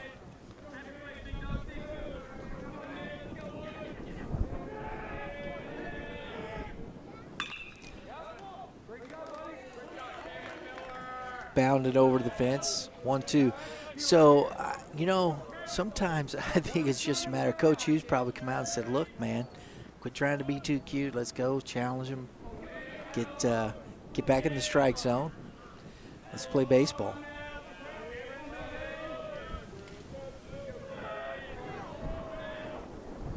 And he does right there as Long goes down looking for out number 1.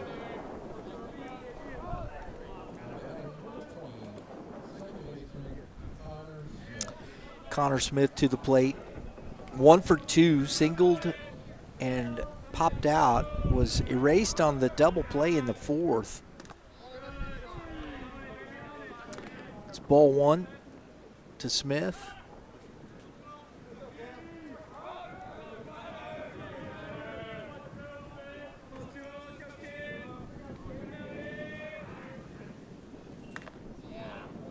Upstairs, 2-0.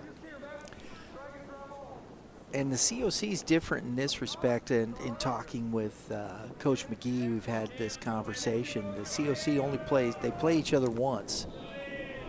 And they'll play everybody in the COC, even if it's west or east. And so I think I don't know, they may play another game here or there, but as far as conference schedule, this is the game for these two teams. Another 4-pitch walk.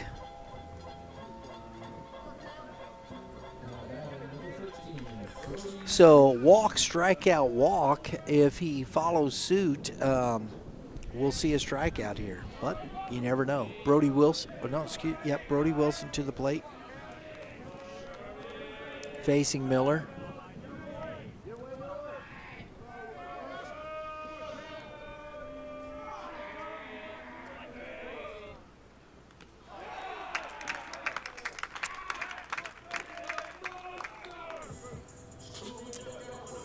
So Miller hits Wilson in the back, and we have the bases loaded. So is the TP full of Chiefs? That's a pretty good one in there. We do that. We're just having some fun with that. We do this with all of the teams. As you heard me say earlier, the nest is full of Eagles. When the bases get loaded, we try to figure out something clever. I don't know how clever we are, but we do the best we can. Anybody in the truck got a better one?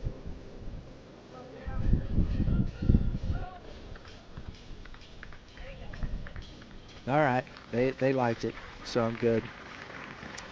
So here comes Miller. He's out of the game. And we'll see here who is going to replace him.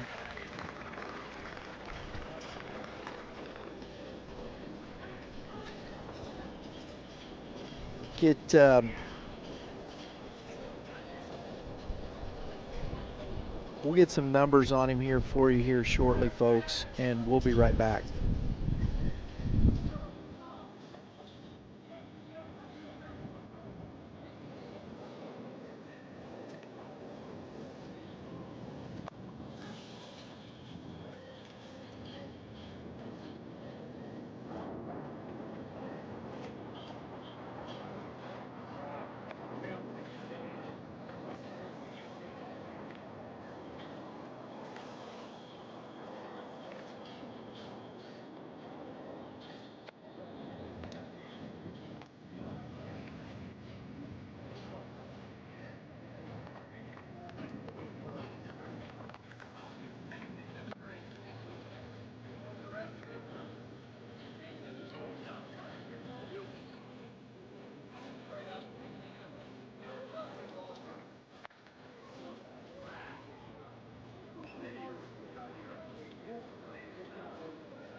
All right, number 31, Andrew Larson coming in to pitch.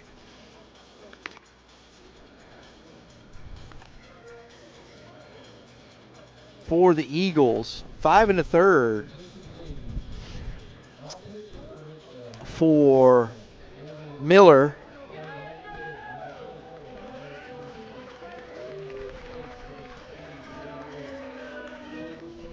Five hits, 2 walks.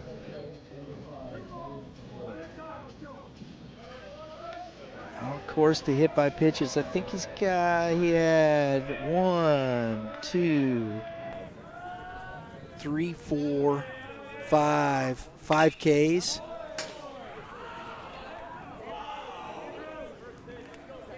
One run as Nelson fouls that off the metal building over there. That sounded loud. For strike one.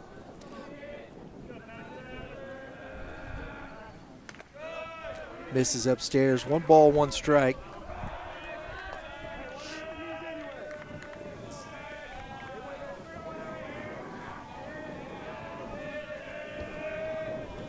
Nelson hitting .242 on the season.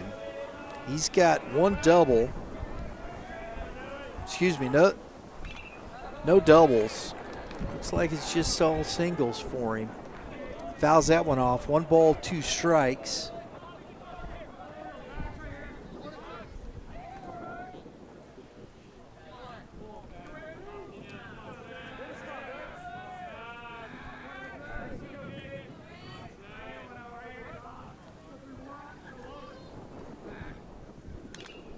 And that's fouled. Back to the fence. Good battle going on here.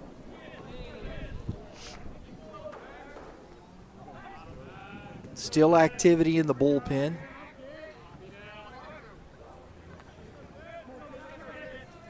There's 1 out. They're in at the corners. Double play depth up the middle.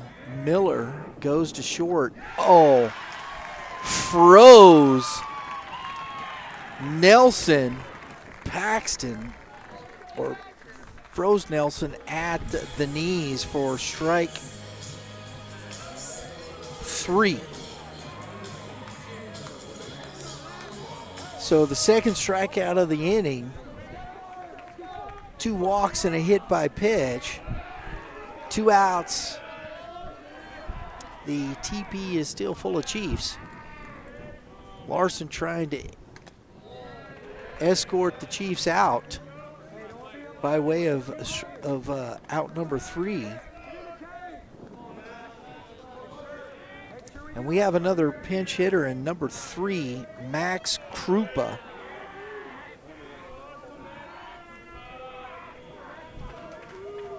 number 3. And Krupa, Miller is not going to be able to make that throw. He just finished pitching. His only shot, I think, would have been going to third, but I don't know if the third baseman was there or not. And so the run scores on the infield single.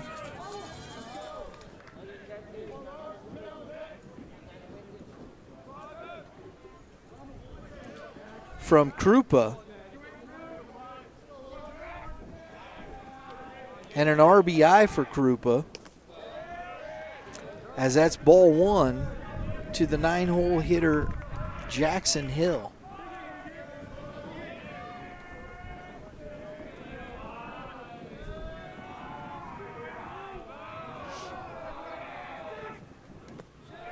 And that misses low. 2-0.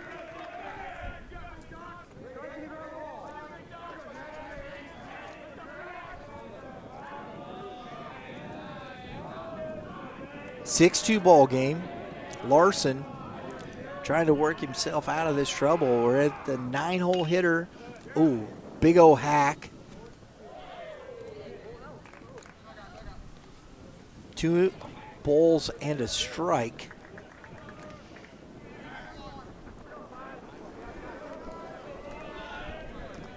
What you expect with conference play here, folks, I'll tell you that.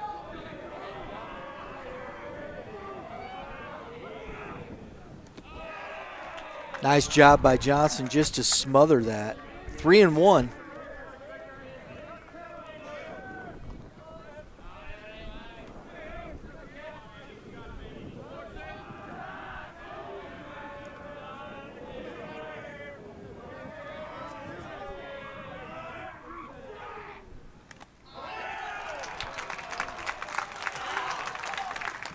And a hit by pitch. I thought that I heard that hit him. And that's an RBI for Hill.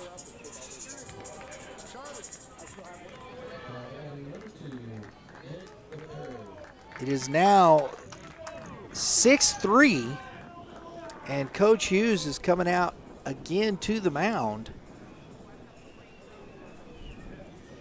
as the leadoff, Nick LaPerry, comes to the plate.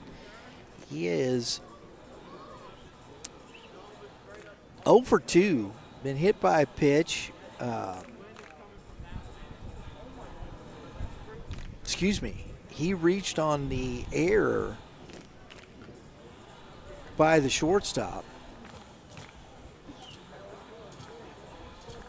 And he struck out and he's grounded out to the shortstop. So big spot right here for the Chiefs. LaPerry at the top of the order. Eaton is on deck, and that's the go-ahead run at the plate, folks, here in the bottom of the 6th inning.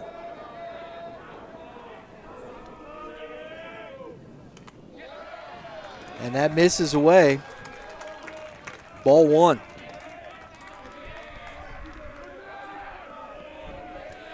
Big spot here, 2 outs.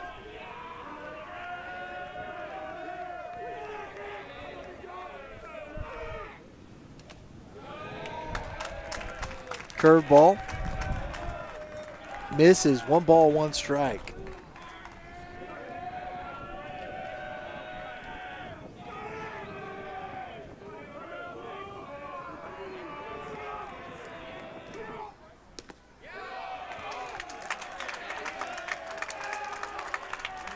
Two and 1.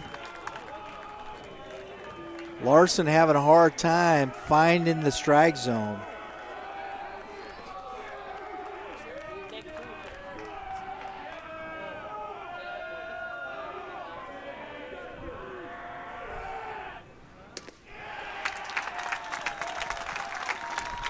Wow. I missed that. I thought he called that one a strike. That was a 4-pitch walk. So I made the mistake. Sorry, folks. I'm sure my crack ink and ear in there had it correct. So there's another walk, RBI, and that's going to be it, I believe, for Larson. Yeah. We're going to get a pitching change. We'll step aside and we'll get you all the information when we come back.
All right, number 35 on the mound here.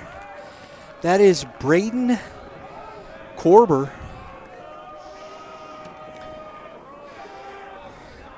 For Nixa, as Larson couldn't get it done. And that's ball one to Eaton. Big spot here. Only down 2 now.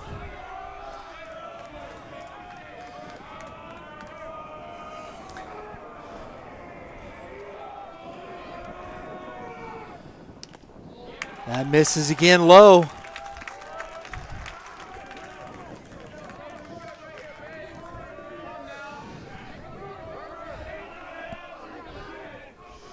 Got the big bats here for the Chiefs with Eaton, then Scott and Long. 2, 3, 4. These guys do some damage, and that's a strike. So 2 balls and a strike now.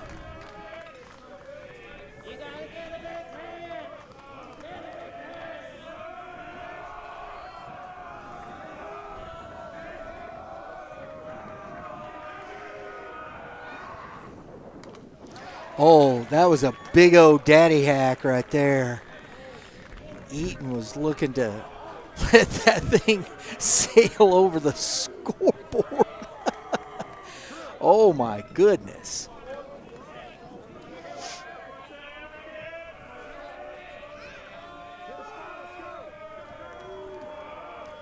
Two balls, 2 strikes, 2 outs.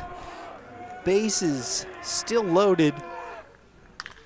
And Eaton into center field, and the catch is made by Adam McKnight. They get 3. They strand 3. We head to the top of the 7th inning, 6-4 Eagles.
Tonight's presentation of the Youth Baseball Midwest Game of the Week here in Springfield, Missouri is presented by Game 7 Baseball, game7baseball.com, where the Midwest comes to compete.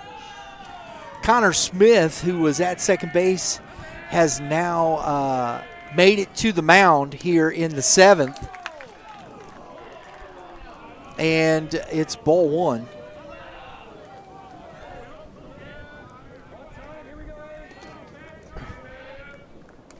To Adam McKnight, and he takes 2-0.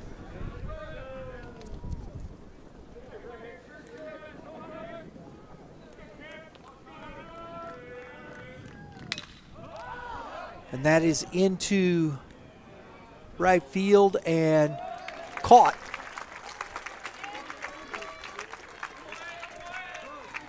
For out number one.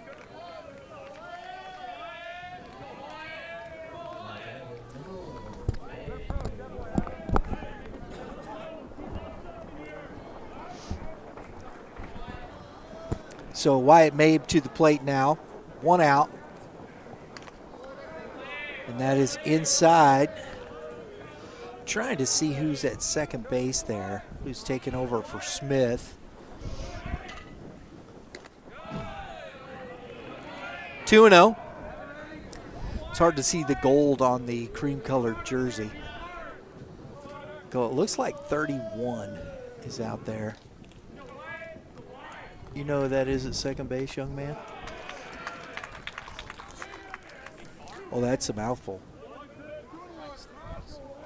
Goswick? Okay. Have a young man here for the Kickapoo Chiefs. Yeah. That's what it looks like. Braxton Goswick at second base.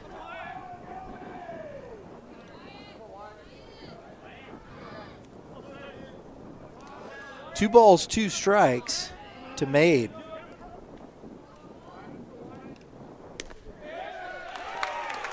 And that is strike three. Looking for out number two.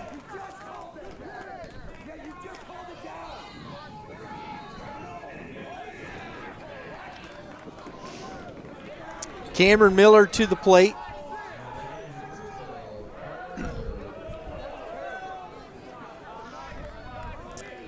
So Smith coming on. Trying to go 1-2-3, get his team back in the dugout for the bottom of the 7th. That's a foul to the netting.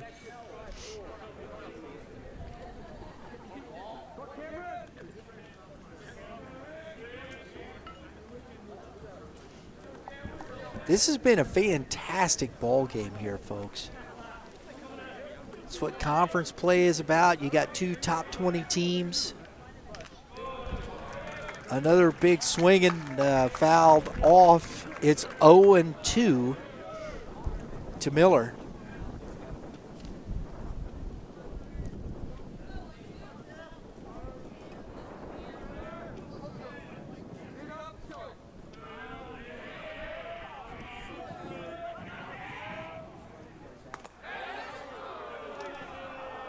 Inside, ball one. There's a lot of that. That was some oohs and ahs right there, boy.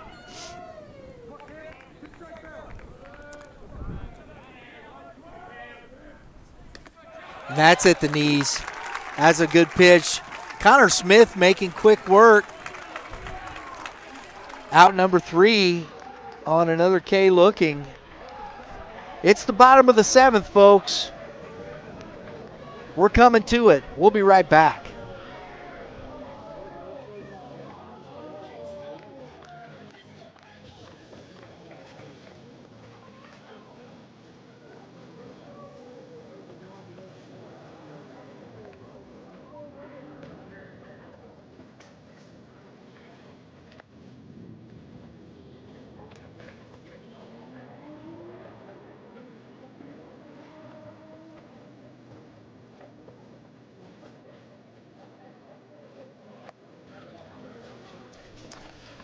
All right, folks. Here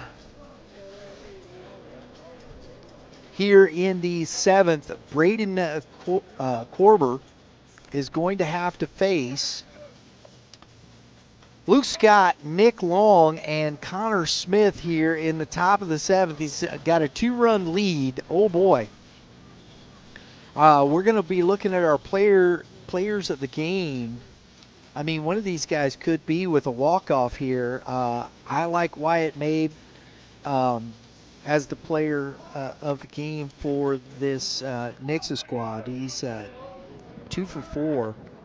He scored twice, double a single. He's gotten things going for this squad here in the 4th and the 5th. And he is a catalyst for them. So we'll see what comes of it. Here we are, bottom of the 7th inning. Luke Scott leading off against Braden Korber, and he takes strike 1.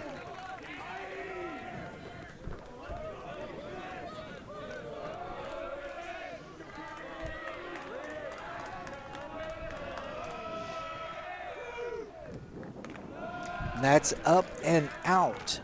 1 ball, 1 strike.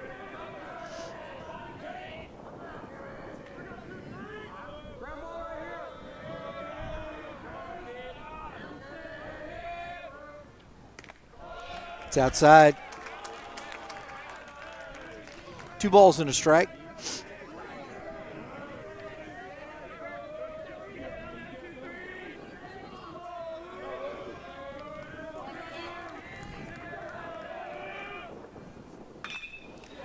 Passed.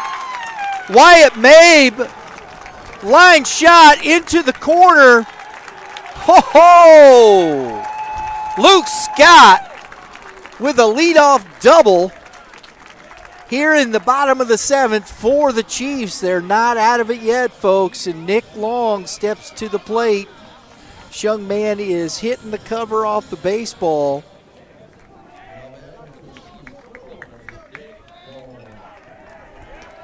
Having himself a season. 406, he's slugging.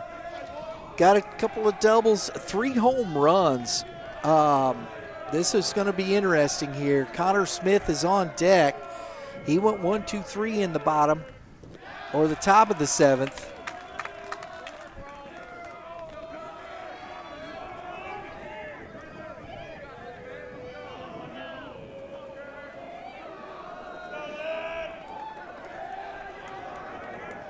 Ball 1 to Long.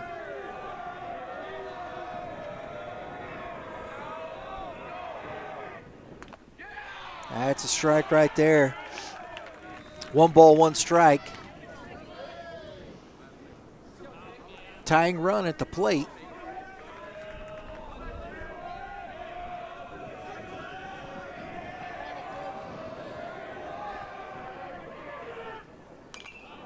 Good off speed, way out front. Just got enough to foul it back out of play. 1 ball, 2 strikes.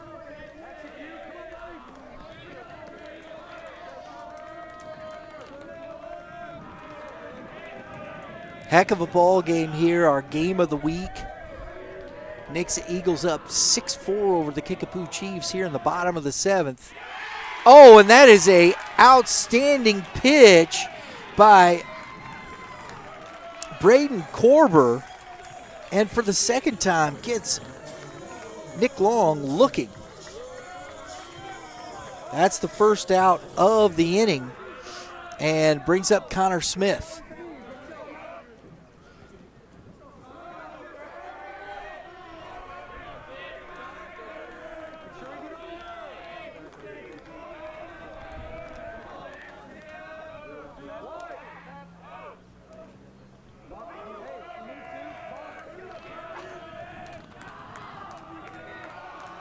Luke Scott is out there again. Luke Scott's had himself a day. He's 2 for 3. He's walked, scored twice, and that ball's away from Johnson. And Johnson looks a little frustrated after that one. Looks like maybe crossed him up a little bit here. Timeout is called. It's 1 ball, no strikes to Connor Smith. Just 1 out.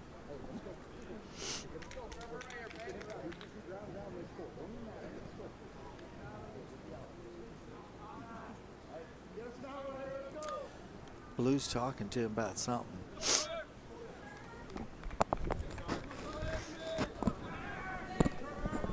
All right, here we go.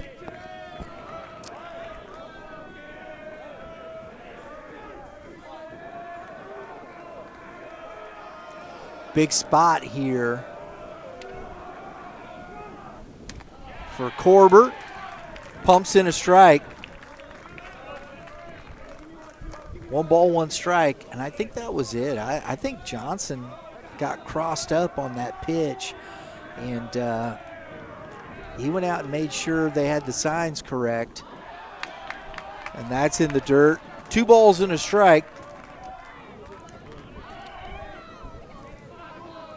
Chiefs here in the bottom of the 7th inning have the tying run at the plate here in this Central Ozark Conference matchup.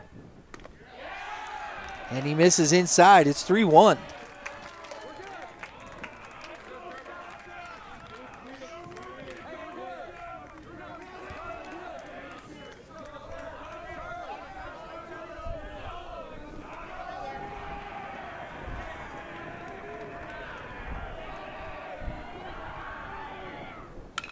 Grounded back off the glove.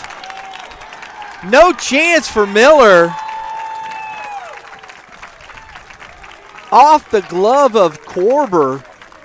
And it is 6-5 with the winning run coming to the plate in the form of Brody Wilson, who started this game.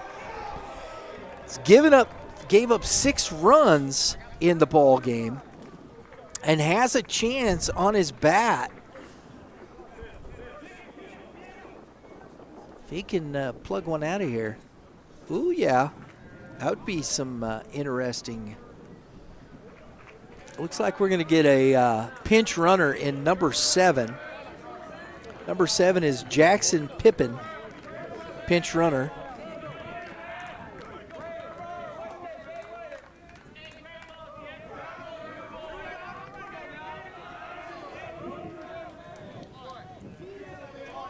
So Pippin's at first, get some more speed there. And it's a strike at the knees from Korber.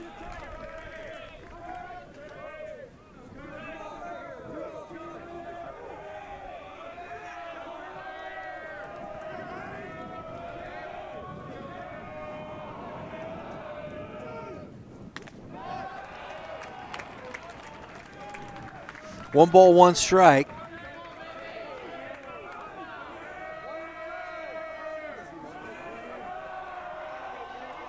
Connor Smith, man, has got a couple of ribbies. He's 2 for 3 with a walk and a run scored. And Wilson puts a charge in it. Oh! He catches it at the wall. Oh, my goodness. Ho, ho. That close to walking it off with a 2-run home run. Instead, it is a long fly ball out for out number 2. Pippin stays put. And Paxton Nelson at the plate. 6-5 Eagles here in the bottom of the 7th. They got 1. And that's a strike on the outside corner. Down to their last strike here, folks.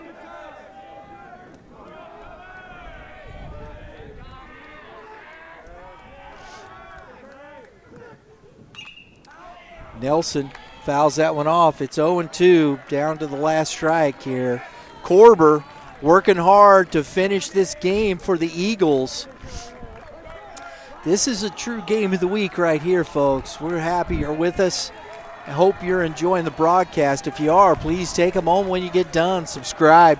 We got more of this coming up this year. Fastball at the knees. Korber sits Nelson down looking to end the game. The Eagles squeak it out. 6-5. Our players of the game, first for the visiting Eagles will be Wyatt Mabe, and for the Kickapoo Chiefs, Connor Smith did a great job, 2 for 3. He's got 2 ribbies, and to come in and finished it 3 straight in the 7th. Folks, we hope you enjoyed it. Our Youth Baseball Midwest Game of the Week, Nixa Eagles 6, Kickapoo Chiefs 5. Good night from Springfield, Missouri.